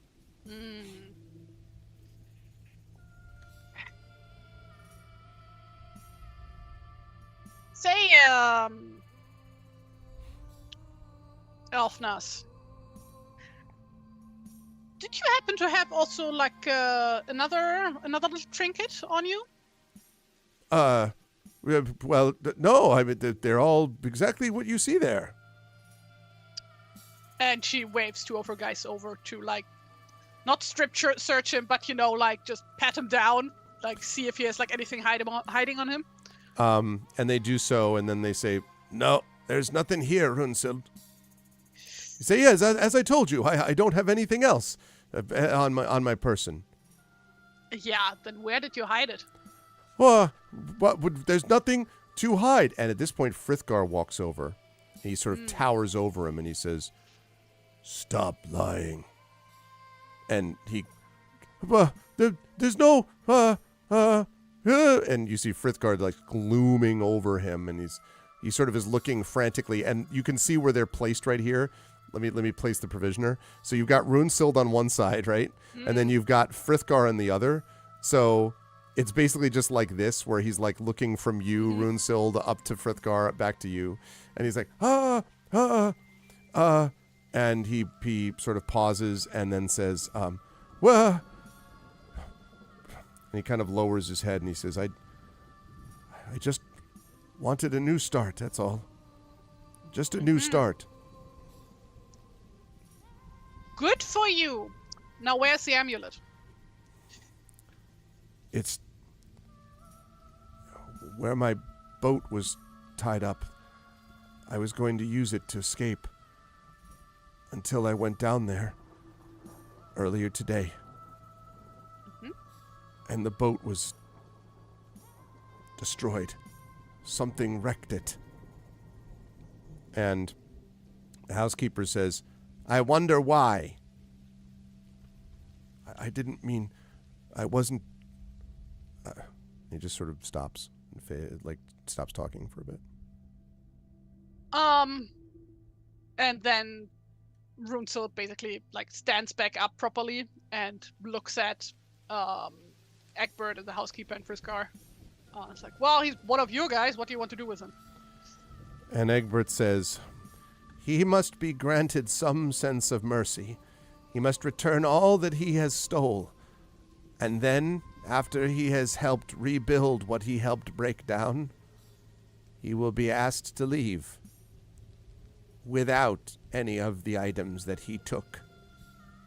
And Elfnoth sort of looks up and kind of then lowers his gaze.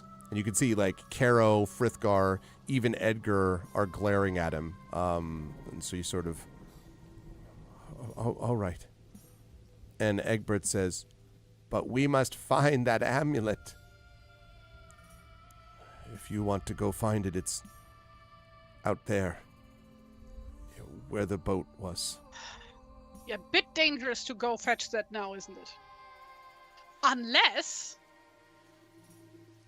we could send somebody specific down there to go fetch it. How fast can you run? And Alfnoth kind of his eyes widen. He says, no, not now. You can't send me now. I mean, besides, if there is some creature, it's too strong. You can't defeat it, right? Unless you found some way. Have you? Maybe I have. Maybe I haven't. Either way, you put the amulet there. So, whose responsibility is to get it now? Can you guarantee that it will still be there tomorrow? I can guarantee that I won't be if you send me down there. I didn't see it anyway when I came down there. The sack that I have here is all the items that I had brought with me to the boat. Only that thing was missing. It's not there anymore. Then where would it be, if not with the boat? Whoever destroyed the boat might have taken the thing. That's what I would do. Not that I do that. Not that I destroy things, but if I did. I see. If that's all right with everybody else here, I think our good friend Elfnas, and she slaps him way too hard on the back, needs his rest. So how about we bring him to his room, and then we station somebody at the door of his room to make sure that he doesn't get any more ideas for now. And he sort of says, all right. And Caro says, well, you could put him in the larder next to the trash and leavings. Maybe in the trash and leavings. I think he's already in the trash and leavings. Yes, I'm already trash. He nods, like very happy to comply with your comment. Not what I was getting at, but sure, my guy. Oh. So yeah, why don't we do that then? All right. I guess.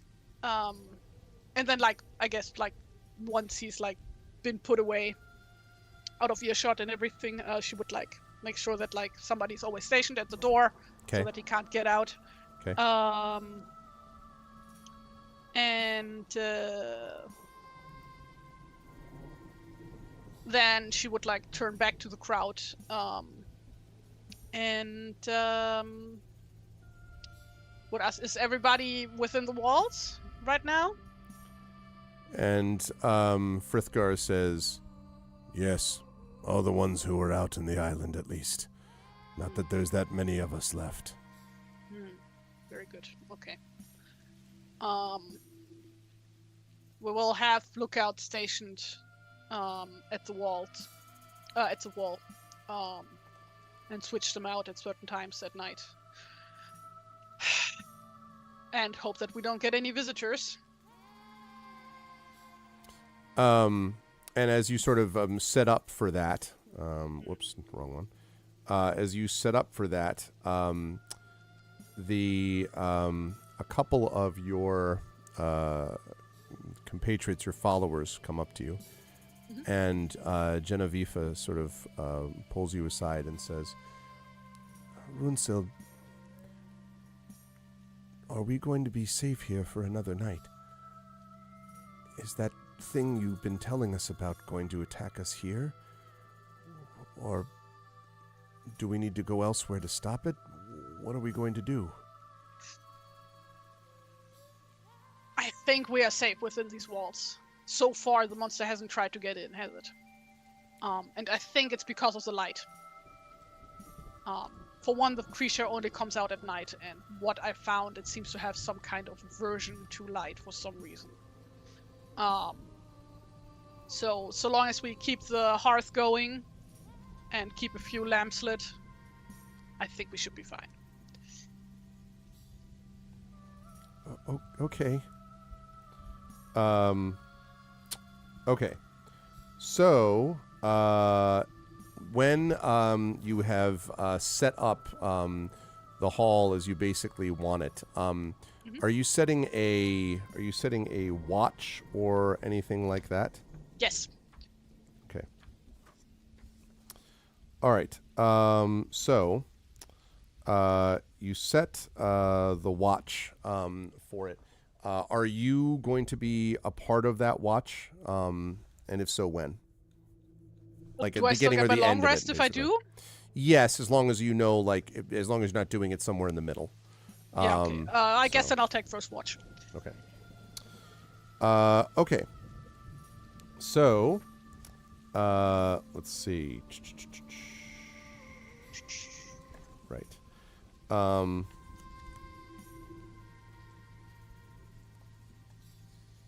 We're going for another 40 minutes, right? Yes, that's right. Okay. About another 40 minutes. Okay. So, let's see. So the first few hours passes relatively uneventfully, and for the most part, there seems to be silence more or less outside. Maybe too much silence, actually. And let's see. So.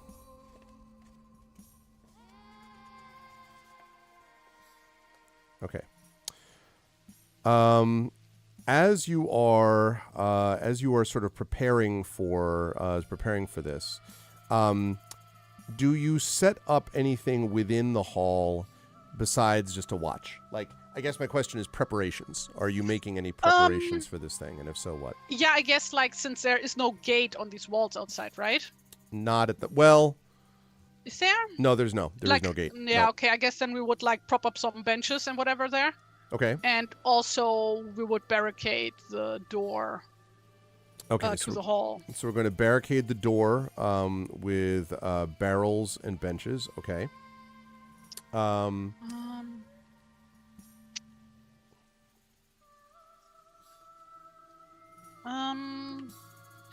I did get to see like a glimpse of the beast, right? Like a silhouette or something, right? You thought you might have seen a silhouette, but it was not clear what you were looking at. Did I get like an idea of how large this thing might be? Not really.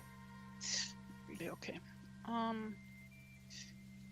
Yeah, but like I guess besides that, we make sure that there's like lamps lit all around the place all night through. Okay. Like there probably was some lamp oil stored on the raider ship, right? Yes. On the raider ship. Yes, a little bit. Yes. Yeah, we would have brought that back with us. Okay. And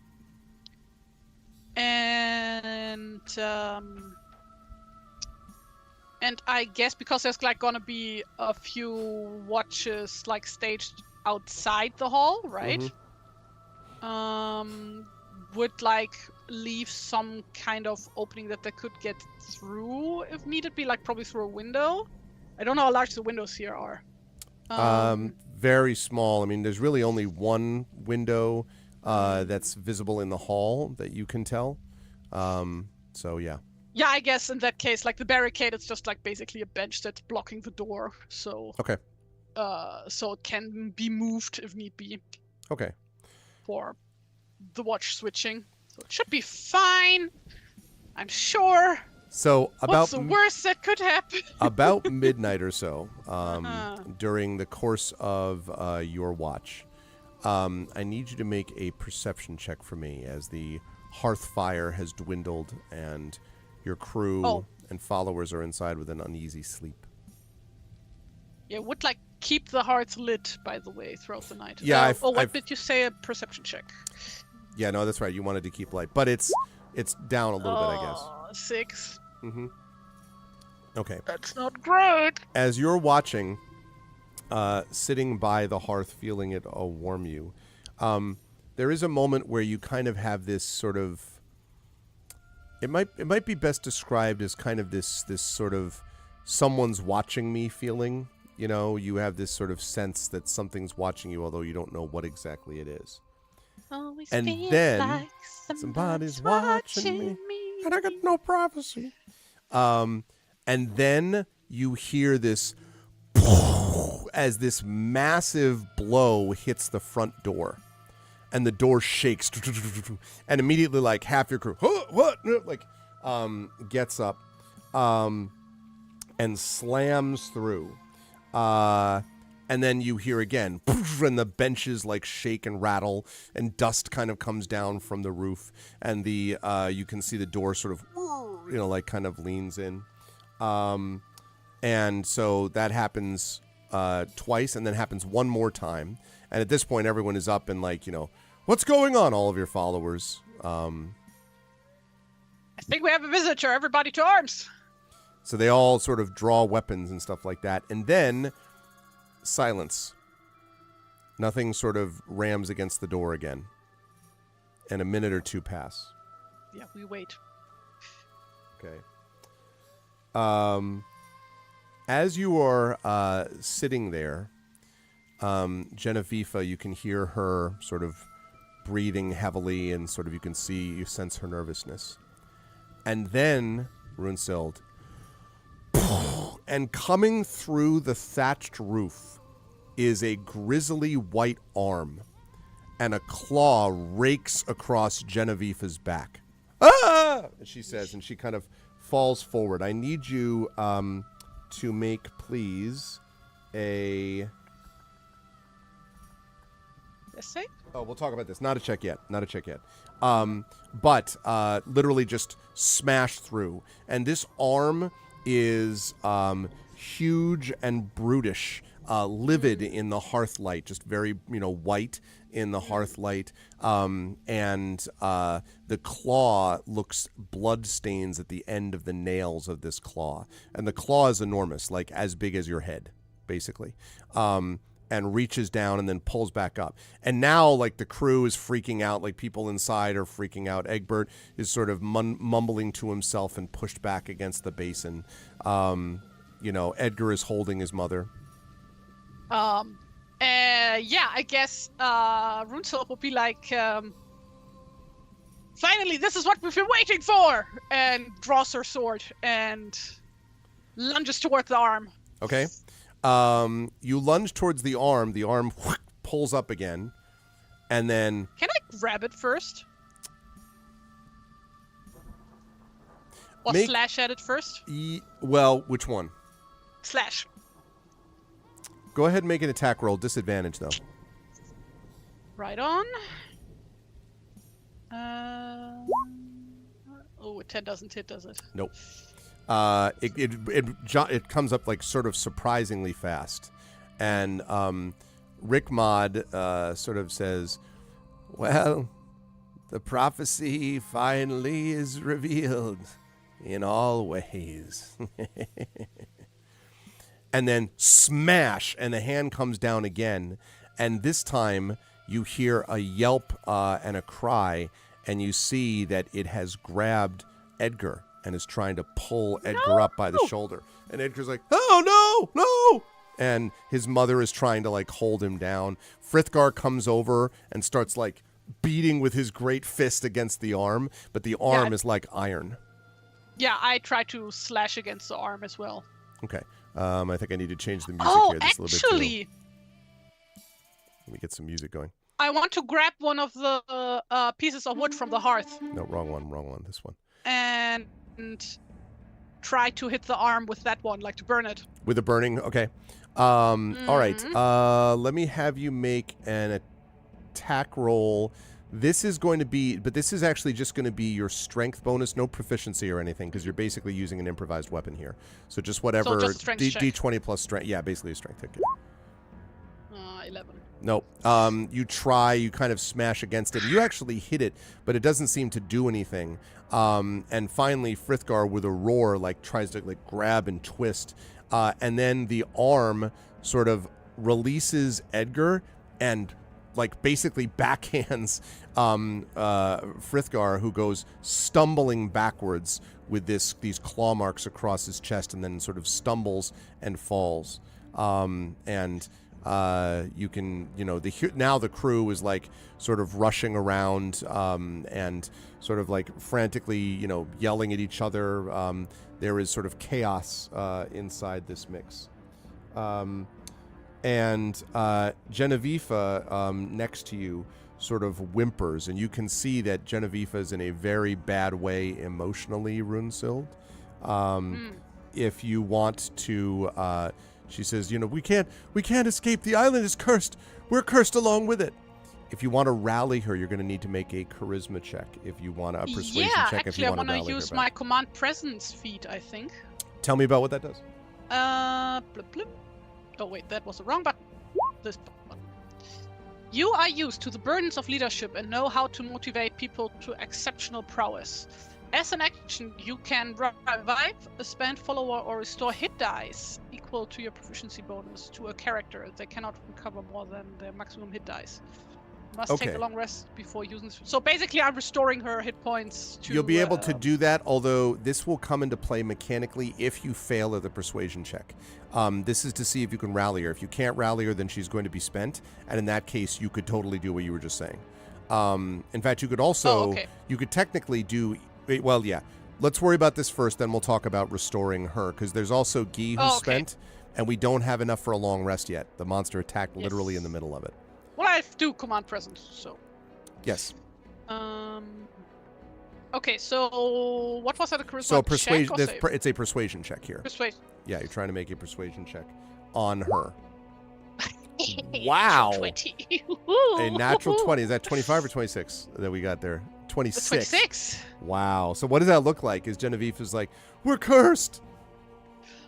Basically, she sees how Runesild is like completely unwavering in this, and like sees her excitement and confidence in the situation, and it's like, yeah, I guess so long as she's here, everything's gonna be all right. Everything will be okay. All right. Yeah. And she kind of like looks at you and she says, "You always say things will be all right, though." And have I been wrong so far? Yes. but she seems What? to be not. We are still alive, dumbass. she's very much like, you can tell that she's sort of like, there's no there's not the same kind of rage. There's not anger in it. It's just sort of like, you know, she's. I will follow you to the Hells and back. Yeah. All the way. Oh, exactly. That kind of That's vibe. exactly right. And as you sort of like, you know, and she kind of smiles at you in spite of herself. And then the arm, which was withdrawn, the entire roof, something, 2 fists, breaks through the roof. And then this thing comes. And I do have a picture, Chad, in case you were curious, in the flaming light above. All right, let me reveal it on stream here. Too big. I'm going to resize it. There we go. This is what you see. Handsome boy? It is. There are no artifacts in this picture. No. Yeah, that's right.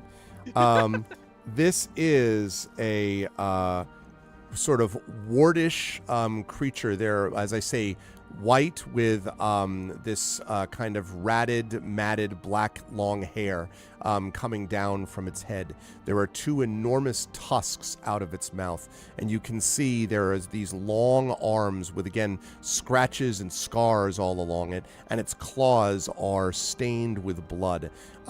It is an enormous beast. And as it hits the ground of the hall, it roars angrily. It does not seem, Runesild, from what you can tell, to be much affected by light here. It just seems to be ready to go, and the crew sort of like staggers back, and the monster looks around. Kerno, the housekeeper, sort of screams and tries to pull her son back. Edgar looks a little bit like woozy, like he's not, you know, he's like in shock or something. And they all sort of stagger back kind of to the walls. So I would like some initiative from you, please, Runesild. Yes.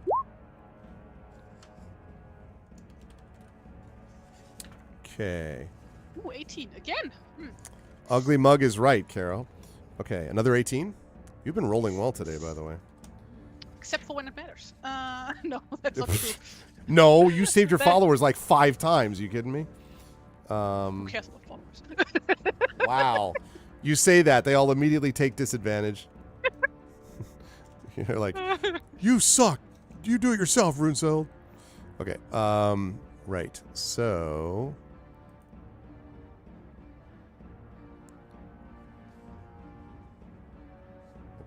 Right.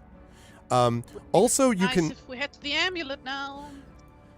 Yeah, one other thing you notice, by the way, is that there are... You might notice that it's kind of hard to tell from the silhouette, but all those things you see out of its back look like weapons, like knives and daggers and so on. And you can tell as you look a little closer that his flesh, the flesh of this creature, looks almost like whale blubber. You'd be familiar with that from, you know, having traveled across the seas sometimes. And it's in the folds of his fat, basically, that these weapons are kept, having clearly stabbed into him with no apparent effect, at least, so it seems. So he has a bunch of them sort of just sitting around on his body. Okay, Runesild, you're going to be the first to act. Now, just as a quick note, you have all your followers available except Guy, who has been spent. Oh, no, I take that back. I'm sorry. The 2 that were spent before were Guy and Galib. Those are still spent because he attacked in the middle of it. So you have Genevieve for whatever that's worth. So no long rest. Say again? So no long rest. Nope. He attacked right in the middle of it.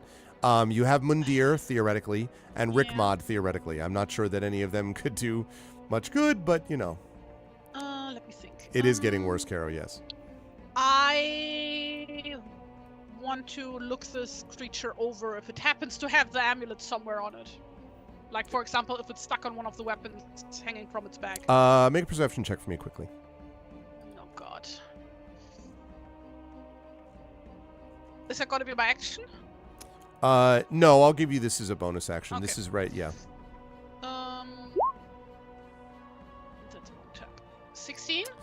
You see a bunch of weapons on it in the way I've described. You don't see any amulet, no.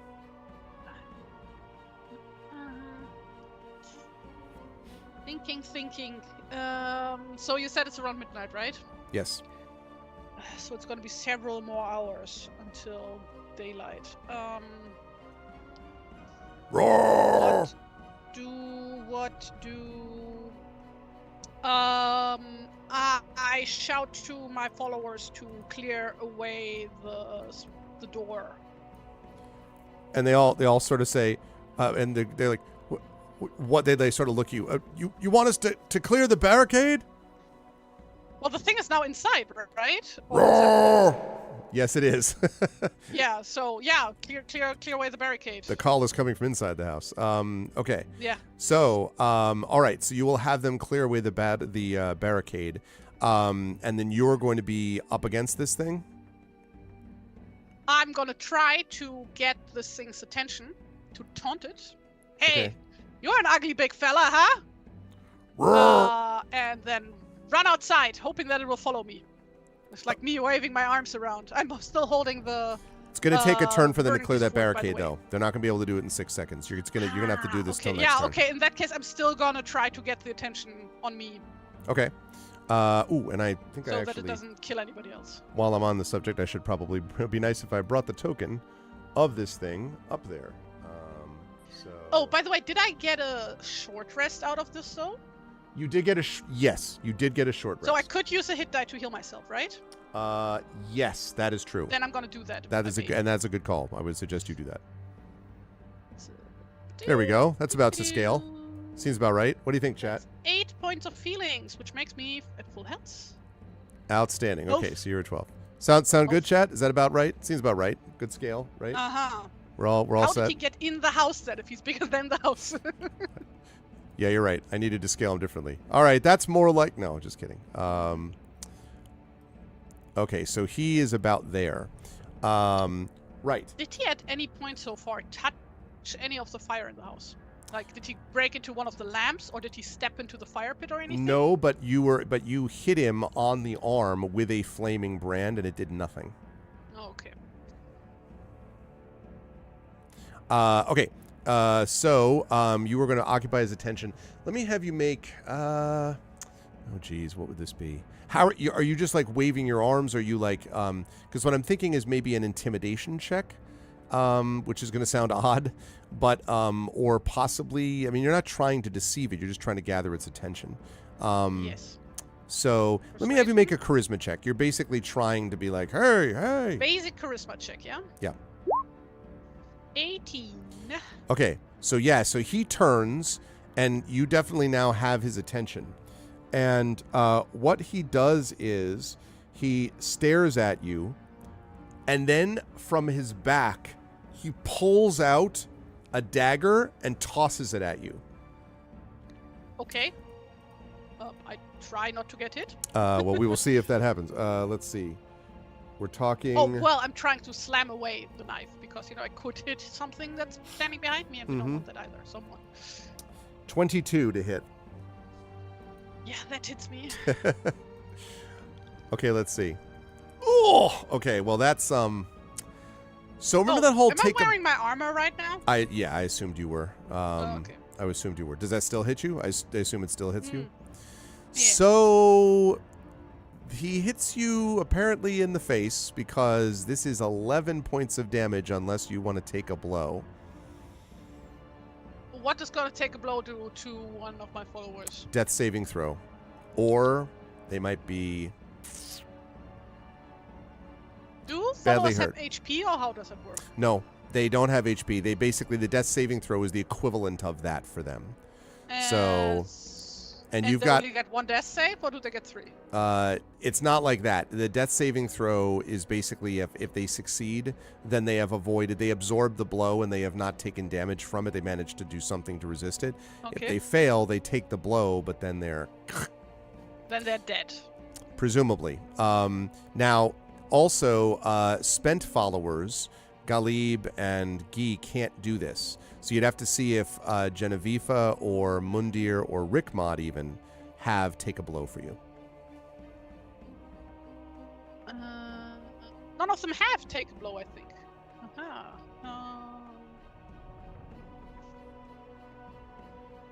What does rescue the hero do? That is, if you are defeated, like if you basically drop below 0 hit points, you can have them rescue the hero to try to basically run in. All of your followers run in, and then they rescue and pull you out, basically, of the fight. Okay. No, then I take the hit, and I have 1 hit point left. Yeah. But you got his attention. Yeah, great. And also I should point out that what I just did there, which is literally an attack called Swordback, but that attack was a bonus action. When he tries to attack you with his claws, though, you'll be happy to know that he misses. I think a 9 is that going doesn't hit, no. Yeah. So you kind of like dodge out of the way as the claws go flying in front of your face. Okay. At the top of the round, the barricades have been cleared away, so you can get out if you wish. And you're first to act, so. Yeah, I try to lure the big guy outside. Okay. All right, so you head out this way, and indeed, he does follow you into the darkness. Cool. Yeah. Okay. Where are you going? So the good thing is that I've now gotten like a lay of the land, so to speak, right? Yes, I would say that's fair. Which also brought me to some of the cliffs, right? Yes, last night, or yesterday, I should say, when Edgar was bringing you around, yes.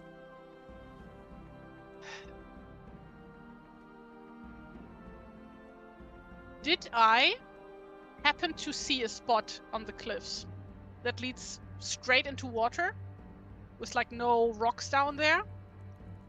So like the idea here is, right, that I'm looking for good, or like trying to think of a good spot that I could run towards and maybe jump down and have the guy jump after me, if that makes sense. I see what you're saying. But also without killing myself, ideally. That would be great. That would be lovely. That would be outstanding. Okay. So interesting. That's very interesting. All right. Let me copy you for a second as you run out. Because like I can't hurt this guy with like conventional means, right? What I can do probably is like put him out of commission for a while, or maybe drown him. Okay. So let's bring you outside here. Let me zoom in for a second. All right. Yeah, that's fine. I'll get rid of this one. Remove these. Okay, there we go. All right. Okay. So now that you are here, there are several places. So first of all, there's down here is where your ship was that you came from, and it's also allegedly not too far from where, according to the provisioner, the smashed ship was, presumably. Over here, you've got the ruin. And then the graveyard up here. There was one spot that you do remember, which was over here. No, I'm sorry. Here. Wait, where? Sorry, here, right there. When you were looking at one of the stones, like he brought you to one of the stones to look at, and it had another picture of something being fought, this monster being fought. That was pretty near what you thought was like a sheer cliff's edge. You don't know how like survivable it is, but it didn't have a lot of rocks below that you could tell. Is the moon out? Like, is there any light going on right now? Is it like There pitch sure black is. outside? There sure is not. I have dark vision. No, I don't have dark vision. Bruh. I'm a human. Human. Bruh. Bruh. Bruh. Stop that.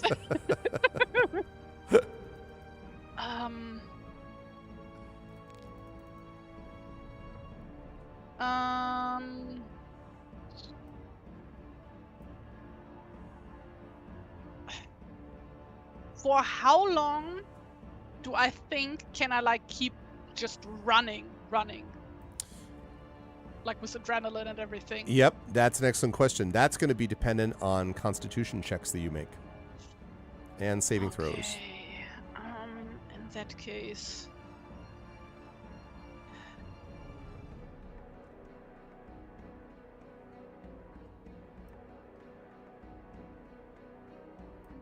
On my way out, can I grab one of the lamps or torches or whatever?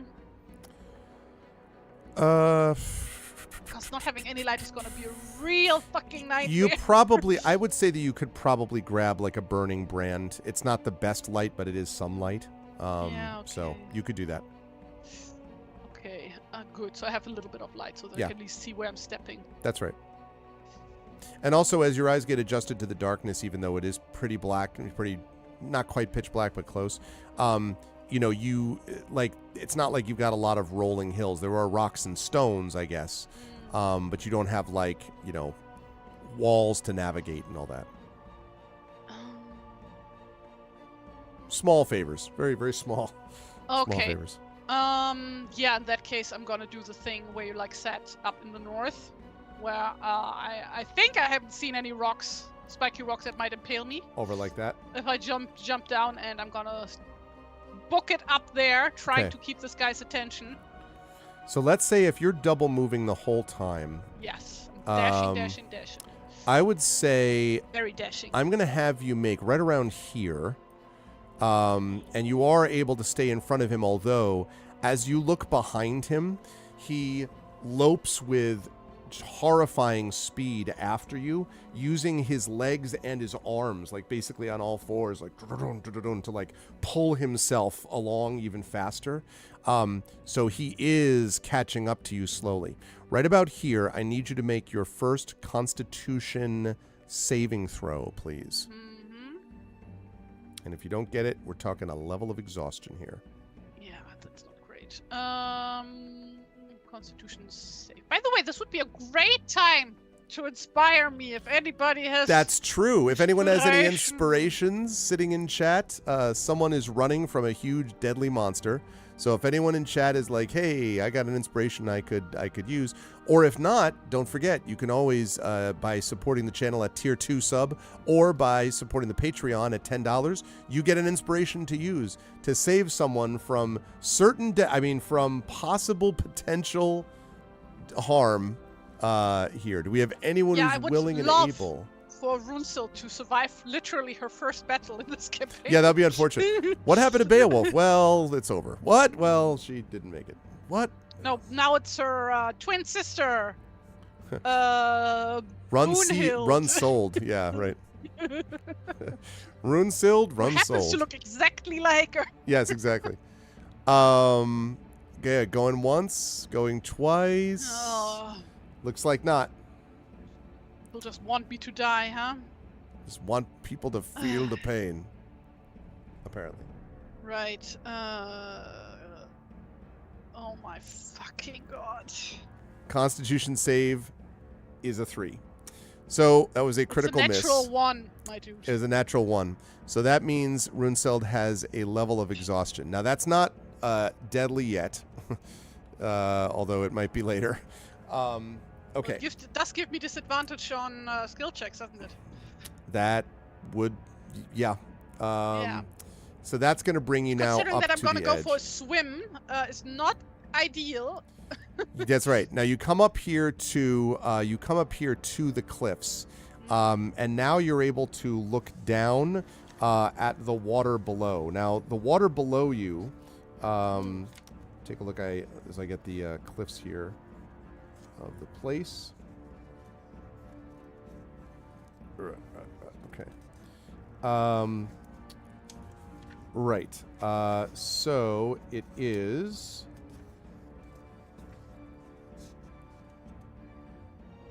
Right. So there are cliffs that you can see leading down from your position. You don't see any rocks in particular, but you would guess, if you had to guess, you would assume that this is something that would be probably a good, maybe 50 feet down to the water. It's a bit of a fall that you could get here. And you think that there are no rocks, but you're not 100% sure. Do I have like a very hot second to let the guy catch up to me? Well, you don't think you have to let him catch up to. He's almost on top of you anyway. Like he's. Okay. Because like I want to like jump at the last fucking second, right? Yeah. Yeah. And basically what I'm first gonna try is to dodge him sideways so that I'm not going down the cliff. Just like, Oh, you want to roll sideways without going over the cliff, you mean? Was hoping that he goes over the cliff. Oh, fucking hell, I should have done this at a spot with rocks. I'm not smart. That fits my character, though. Runesword also isn't smart. Okay. She has a +1 on intelligence. This is fine. Okay, so he's coming in. Yes, you can do that. So this would be an acrobatics check, but let me just double check on the one other thing, which is assuming that he can't. What's the word? Break in time. Yeah, so you have a disadvantage I would on if the. He would break in time though. I see what you did there. So you're going to have to make an acrobatics check here to duck out of the way. Unfortunately, you're doing this at disadvantage. Oh, wait a minute. Triffid has redeemed an Arvanaut inspiration, so Triffid does have an inspiration available, which would at least make this a regular check instead of a disadvantage check. That would be outstanding. If Triffid is doing that for this reason. Unless Triffid is like, no, I was just redeeming it. I just wanted to see. That's all. So that nobody else can get it. Exactly. No, Triffid has inspired you. Thank you, Triffid. Thank you. All right, so that means this is just a regular roll then. A regular acrobatics check. No disadvantage or advantage. It's a 9. Yeah. With the 9... So this is what happens. He does in fact barrel past you, and you hear him saying, and you hear boosh, boosh, boosh, as he sort of like lands on the rocks, and then falls into the sea. Although you wonder if, as I describe what is about to happen to you, as you're sort of looking down, whether he's still staring up at you balefully. He doesn't look dead, but he does disappear below the surface of the water. You have your own problems, though, because as he does this, basically you get out of the way, but he clips you on the way by, which means that you basically roll and fall over and are now holding on to the edge of the edge of the cliff. However, I have some good news for you on this one, Tari, because you have disadvantage on ability checks, but not saving throws. And this is a dexterity saving throw. So actually, you have the chance, maybe, to hold on. Actually, let me think. You're holding on to this. Not dex. Saving throw. Strength saving throw. This is a strength saving throw for you. I gotta pick up bonus dex. Oh, do you really? Don't you have a bonus, though, on strength saving throws? Yeah, or did I imagine got both, that? but like my dex saving throw +7. Oh, I see. So just +1. No, it's fine. I think it's because you're trying to hold on to the edge of the thing, to be honest with you, so I think it's strength. Yeah, that's fair.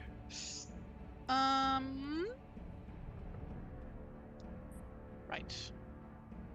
17! Yeah. You manage to hold on barely as your followers like basically come up, and you find yourself sort of being pulled up to the land. And as you sort of are there, like barely holding on to consciousness, you can sort of hear and see some people talking around you. You think you maybe hear Frithgar and some others, and you're kind of like, sort of blinking. And then as consciousness leaves, you can see Rickmod's face, you think, kind of peering into yours and saying, well, will she have figured out how to defeat this creature? And you hear Frithgar's voice saying, as if from far away, it's cursed. Nothing can defeat it. And that's where we're going to bring our session to a close for the day. That, by the way, is not the GM saying that, to be clear. That's Frithgar saying that. So just, that is not the GM saying, you can't beat this thing. What exactly did he say? He said, nothing can defeat that thing. It's cursed, nothing can defeat it. It's cursed, nothing can defeat it. My God. Well, that was, listen, there were moments there where I'm like, woo, that is getting a little bit closer than we'd like. I think your idea was a good one. You clearly don't have what you need to defeat this thing yet. And it was just going to tear apart the whole, thing. Obviously, the fact that it can just throw weapons at you from its own back is not a good sign for dealing with this. To be fair, I also have a literally unlimited amount of spears at my disposal. That's a good point, but you don't pull it from your own folds of fat to throw at your enemies, right? I could do that if I wanted to. I mean, there's nothing against it in the rules. I think you'd be a different kind of character, to be honest with you. But yeah, so at least the information gathering portion of it, at least that part of it seems to have fallen. But now you've got to figure out how to defeat this thing. And it is. Well, I did make it fall. Nice if it would stay fallen. You did make it fall, and you also gathered some information about the fact that it was obviously not as affected as you might have hoped by light or by heat. Apparently, that's not the problem. So you'll have some thinking to do when you have your climactic encounter with this thing. Listen, it wouldn't be Beowulf if it was just like, whatever, I just defeated it, I just poke at it, it dies, You got rid of the raiders. I could have ripped its arm off. You could have done that. I think the thing is that you're not Beowulf, though. Not yet, no, I'm anyway. way cooler. You're way cooler. Someday you will be Beowulf. But this was good stuff, Tari. With the first of all, you had the raiders that you had to defeat. That idea with the mast was pretty epic, so you did that well. And the followers did. Dope. I mean, if you think about it, like you've used so far, you're probably a good 3/4 of the way through the adventure, through this adventure so far, because obviously you've got now the mystery is revealed. You know what you're fighting against, and in that time, you've used your own inspiration. You've used one of your inspirations. I only have one of my inspirations left. You've also spent several of your followers. You have a level of exhaustion, so you've used your resources, you know what I mean? But you've also done so to get to this point within the adventure. And so in a way the pace is proceeding the way you would expect. And it was fun watching you figure out not only last time dealing with the whole thing with the gaps in the rock, but also figuring out now what you have to deal with when you're looking at something directly. And you even have a little bit of treasure that you got from the raiders if you can stay alive to actually, preserve it. So a lot of things to consider the next time. How did you feel about today's session? Thrilling. This was very, very awesome.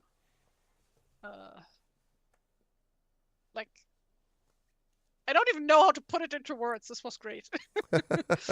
I'm gonna be real. I was a bit worried before the session because, or at the beginning of the session, I guess, because I'm still not used to being the only player. Basically. Oh, you've done a very good job with this, Tari. Thank you. Yeah, I think I did okay. Absolutely. There's nothing coming to get you at all. No. Could you not? Sorry, I couldn't. Could you? What a nightmare. It's just so funny that I just keep being like, rah, rah. Sorry. I apologize. Go on. I apologize for being 5. So, I'm surprised how well this went. Well in terms of playing. Oh, yeah. Streaming and stuff. Right. Not well as in defeating the monster. Yeah. Got a bit too cocky there in the end, I guess. That was very Runesild, though, by the way. Can I just say, your idea was a great idea, but it was very much like Runesild kind of getting out over her skis a little bit. I got this, and you're like, this thing just freaking throws a weapon at her, claw, and and almost hit her with the claw, which would have been, So yeah. That's this was awesome. Part of the arc. Very, very glad I got to do the thing with basically completely overwhelming these poor raiders. They were probably thinking, oh, this is gonna be an easy job. Yeah. And then they're like, no, Runesild is here. Yep. No, Runesild showed up at the right time. And the thing is that it did that, and it also allowed you to find the provisioner who, all that. So would have been great if it would also have allowed me to find the stupid amulet. That's right. Well, blame the provisioner who decided that it was down by the ship or whatever. So, yeah. So, I guess, assuming that we see to live the night, to live the daylight, live to see the daylight. Mm-hmm. I can English. I can words. I guess the next step is going to be venturing into the caves under the tower to see if we can find the amulet hidden down there in the monster's hoard or something. What could go wrong? What could go wrong? Okay. What could go wrong, indeed. Where will the lovely folks see you next, Tari? Sometime next month, I think. over here on TariToons-The. That's right. Stupid. TariToons-The. I liked it better when it was Tolkien Tuesdays. Tolkien Tuesday, yeah. But Beowulf Tuesday doesn't work. There's not enough T's there. Doesn't, So yeah, for either the next session of this lovely game here, or for another session of our Gamebook illustration streams. Yes. With Slaves of the Abyss, I think, is the next one that we're playing. So you did finish the last one. Yeah, we did. Yeah, we finished Battle Blade. That was the nice, because we got the right emeralds. Remember, and we managed to yeah, but I had to dip out early because I was. Oh, that's right, you did. Oh, I forgot it. Yes. So it turns out the emeralds. I was low on hit points. That's right. No, I remember that now. I'm sorry. Yeah, it turns out that the emeralds were the only jewels that actually fired up the sword. So we did that, and were you here for this? Did you know that that jackass Lascar or whatever betrayed us? Like he was working with the lizard folk. And he was the one who wanted the sword, so yeah. So we ended up killing him. And no, to be fair, I was completely out of my mind by the time I dipped out. By the time you got down there, I can't think what is happening. Yeah. So anyway, we did in fact win, and the book ends with us basically being him taking his awesome badass army with this new weapon to presumably go and liberate the people. So the next one is called Slaves of the Abyss. Is the next one? So that's happening next month. Yeah. Oh, you tried to do a clip. You don't know if it worked. It may well have, Emily. I will check and see. But anyway. And besides that, people can find me on Tumblr, on Blue Sky, and on Instagram at TariToons, where I post my drawings. The last few days, I've been very busy, not actually drawing things for the game I've been working on as I should be. No, I've been needing some self-indulgent me time by drawing my old D&D characters. Old Baldur's Gate and Icewind Dale and Neverwinter Nights characters and stuff like that. That's all right. Because I'm an insane person who comes up with a 4-generation family tree, which relates all of my player characters, and everybody needs a portrait. So that's what No, that's fine. It's like a kind of artist self-care, Yes, very much is artist self-care. So let me check this clip that Emily posted of you. Let me see. It's getting a little bit closer than we'd like. I think your idea was a good one. You clearly don't have what you need to defeat this thing yet. And it says what, and it was just going to tear apart. This is called What Tari Has. I'm watching. The fact that it can just throw weapons at you from its own back is not a good sign. This is you talking about I could do. I also have a literally unlimited amount of spears at my disposal. That's a good point, but you don't pull it from your own folds of fat to throw at your enemies, right? I could do that if I wanted to. Okay, that's a really good clip. So it's basically just you saying that with I'm saying, well, you don't take the weapons and throw them from your own folds of fat. And you're like, I could do that if I wanted to, and that's the end of the clip. That's a great clip, Emily. Thank you. We're going to be using more of these clips actually with the channel over time, because we're going to start doing some posting stuff to YouTube shorts and stuff like that. So more of this is going to be happening. That's great. Thank you, Emily. Great clip. So so we will have Tari back for that. So definitely you should check that out. And again, there is the other thing. Yes. And also like I mentioned, I'm making a tabletop RPG called Beasties in My Bag, where you go adventuring with little magical monster friends. So yeah, you can follow me there on Tumblr or on Blue Sky at Beasties in My Bag for updates and art and stuff for the game. So, and once that is at a point where I feel like I can present that, that will be played here on the channel. Exciting! I am looking forward to it. And that'll be good. Oh yes, Echo. Echo will judge as a clip master. Absolutely, that's a good person to judge. That will be awesome. And yeah, seriously, good work today, Tari. This was very enjoyable. And I'm very excited to see how. I'm really curious to see when Runesild wakes up from her, from this forced nap. I'm very curious to see how Runesild's going to react. I wonder if it's going to be doubling down or if there's going to be any. I can't wait. I can't wait to see how Runesild is going to be. I'm glad that you said when and not if. So next time you can't be like, oh no, she gets killed in Oopsie. Yeah, right. That's what I'm going to do. All right. So for session 7, just to know you're dead. So thanks for coming. Yeah. And no, I won't Session be 4. doing that. But yes, that will be awesome. And that's true. That will be part 4 of the Hermit Sanctuary, although it will be day 7 of Beowulf, because the next week is going to be Trent's version of Beowulf. So thank you so much for everything. Week, yeah. It's next week. Yep. Yeah. So thank you, Tari. This was great stuff. And I will see me. you in a few weeks for more Beowulf and more Fighting Fantasy Gamebook illustration stuff. Chat, can we get some love for Tari and the amazing work today? Thanks, Tari, so much. And I will talk to you soon. Bye-bye. Au revoir. Howdo. Toodles. All right. Good stuff. Let's see. It could have been made earlier. There's no talking. Well, I didn't know that we were doing this. No, but that was really a lot of fun. I was very, very excited to see that played out. And we got some Beowulf combat in there. The combat is, I would say, deadlier and a little bit more sort of like tactically shaped. I don't think I'm saying that quite right. But it's not quite the same as what you might get in a regular D&D session because of the followers and things like that. And also because of the defeatable condition, which is a different sort of matter, but it's still very cool. So I thought it was a lot of fun. And I love the image of the monsters sort of like diving after, but you can't kill it that way. So anyway, it's going to be awesome to see how Runecell deals with that next month. But you're going to see more Beowulf chat next week when Tren is going to return. Tren Sparks will be with us with a Realfer playing the 3 Ogre brothers. That also is looking like it's going to be moving possibly towards some confrontation. So we'll see if that happens down the line. I am excited to see it.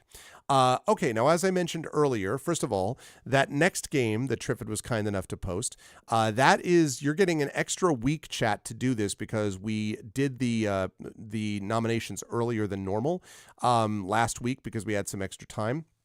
And so there are 2 games this time, Californium, which is based on Philip K. Dick's work, and Orcs Must Die. And for those of you who know about Styx, that is a spin-off, basically, of Orcs Must Die. So either one of those will work. You should get your votes in now because that's going to be happening coming up, not this coming week, but the week after. So not next week, but the week after that is when this is going to happen. We have Californium and we have Orcs Must Die. You can get your results in now for that. You can get your nominations in now for that. Or you can get your votes, not your nominations, your votes in now for that. So there's that. Otherwise, later today, I am going to be over on GOG.com's Twitch channel. You sent me a Discord check about a board game server. Oh, yes. I did see that, Echo, and I will take a look at that when I can. Yeah, I did see that you sent that along. The Board Game Tabletop Lover Discord. Okay, sounds good. I will check that out. So later today, I'm going to be over on GOG.com's Twitch channel, and I am going to be playing a new game for me called Sovereign Syndicate. This is a game that I've been actually interested to try for a couple of months now when I found out about it. It is basically like it's like a Disco Elysium-ish Victorian steampunk RPG with tarot cards instead of dice and with a lot of narrative focus. And one of the main characters is a top hat wearing Minotaur wizard who drinks a lot. It's one of those. Sovereign Syndicate was one of the nominated games, but it didn't actually get into the list. But I've been wanting to try it anyway, so I decided to play it on GOG. So because I beat Dredge last week, so that's why we're doing Sovereign Syndicate because I was excited about that. So I'm looking forward to trying it. I have gotten the edition from GOG.com. I was given a code from them, which was nice of them as always. So I'll be playing that over there at 4 p.m. Eastern, and then I'll be back here at 9 p.m. Eastern for the continuation of the Banner Saga 3 with the Vocalists. We'll have a full crew tonight. So Zach, Indy, KP, and Rem will be joining me for the Banner Saga 3 tonight at 9 p.m. Eastern. So 4 p.m. GOG.com, Pen and Pixels, Sovereign Syndicate, and then 9 p.m. tonight back here, our Vocalists with the Banner Saga 3. So definitely should be a fun time. Then I also want to mention very quickly that the rest of the week, I think I need to double check and see if we have If we've got okay, we do not. Yeah. So then we'll be off Wednesday. Then Thursday I'll be back with day 2 of Final Fantasy VII Rebirth, and Saturday will also be Final Fantasy VII Rebirth. Very excited to have a couple of Final Fantasy VII Rebirths in a row. And then next week I'll be back here on this channel again at noon with Age of Heroes with Beowulf, but with the 3 Ogre Brothers as Tren joins us next week for that session. But so if you, I'm man, that was so good, that first session. I'm very excited for it. If you like what you saw and heard today, chat, I hope you will consider following us. I hope you will check out our YouTube, which is !ArvTube, Discord, !ArvCord. For those of you who are watching over on my YouTube channel, thank you, and welcome. And I'm really happy to see the subscription numbers on YouTube continue to go up. So that's great, and let's continue that. That would be lovely. Discord is !ArvCord, Twitter, !ArvTweets, Blue Sky, !ArvSky, website, ArvanEleron.com, financially, !ArvShop is the merchandise area, !ArvTrayon is the Patreon. We're trying to build that back up. Obviously, subbing to the channel, as several of you did today, is really appreciated as well. And on the publishing side, !Icarus, my graphic novel from the amazing Athos Arts, !Library, my tales and tomes from the Forbidden Library. That's my 5e adventure and source book from the awesome Alligator Alley Entertainment, and !Greyshade, that's my Grey Assassin trilogy of Greyshade and Renegade. Also, the audiobook of Greyshade by our very own Tren Sparks, who I previously mentioned. Those are all available now at that link, all from Athos Arts. Also, you can pre-order the final book in that link, Heretic, in that series, which is going to be coming out in the summer of this year. I am going to be working on edits of that starting this weekend. After receiving those edits, I got the edits back now from the amazing Emily Bell, and so now I'm going to be working on those edits starting this weekend, starting on Sunday. And then, so that'll be out this summer as scheduled. And then late this year will be the Greyshade tabletop role-playing game coming from Alligator Alley Entertainment, and designed by Brandon O'Brien. So you will definitely want to be checking that out because that's going to be awesome. I'm very excited for the tabletop game as well. And as always, !BLM, Black Lives Matter, important to affirm and assert the significance and importance of Black lives. !Help Now, the World Health Organization page on suicide prevention. Important to reach out to others when you need help and reach out to others when they need help as well. And !Ukraine, UKRAINE, to help the people of Ukraine as they fight back against an illegal and illegitimate war with bravery and courage, and send the message we will do so for others in the future in a similar situation as well. That is going to do it for me for now. I will be back in 45 minutes on GOG.com's Twitch channel with Pen and Pixels playing Sovereign Syndicate. Please join me over there. And then make sure to come back here at 9 p.m. Eastern tonight for the Arvocalist with the Banner Saga 3. Until then, thank you so much to the amazing TariToons for her amazing work today. And thanks to Handiwork Games for this awesome Beowulf Age of Heroes game. And thank you to all of you lovely folks. Thank you to Emily the Invincible, Hillness, Triffity Mats, the best mods in the business. Thank you all. Thank you to my wonderful Patreon supporters and subscribers, Emily, Hillness, Triffid, Effect Life, Echo Alpha, and Caro. Thank you so much. And thank you to my viewers. Thank you to Zero Sophia. Thank you to 8-Row. Thank you to Betrader, to Big Boss. Thank you to Jeff, to Live Suing, Mr. Jonas. Thank you to Regress. Thank you to Rockin' Tarsai. Thank you to T-Bank. Thank you to Topical, and of course Wispy Song. Thank you so much, everybody, for being here and checking this out. And again, I'll see you folks in about 45 minutes over on GOG.com's Twitch channel for some Sovereign Syndicate, and back here later this evening. Until then, everyone, please be good to each other, and I'll catch you all soon. Bye for now.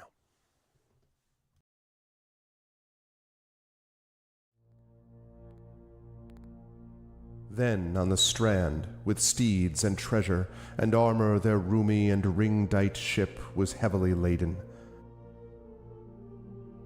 High its mast rose over Hrothgar's hoarded gems.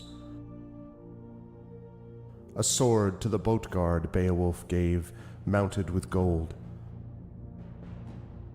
On the mead bench, since he was better esteemed, that blade possessing heirloom old.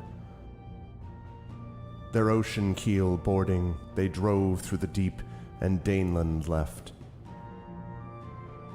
A sea-cloth was set, a sail with ropes firm to the mast, the flood timbers moaned. Nor did wind over billows that wave-swimmer blow across from her course. The craft sped on, foam-necked it floated forth o'er the waves, keel firm bound over briny currents, till they got them sight of the Geatish cliffs, home-known headlands. High the boat, stirred by winds, on the strand updrove. Helpful at haven the harbour guard stood, who long already for loved companions by the water had waited and watched afar.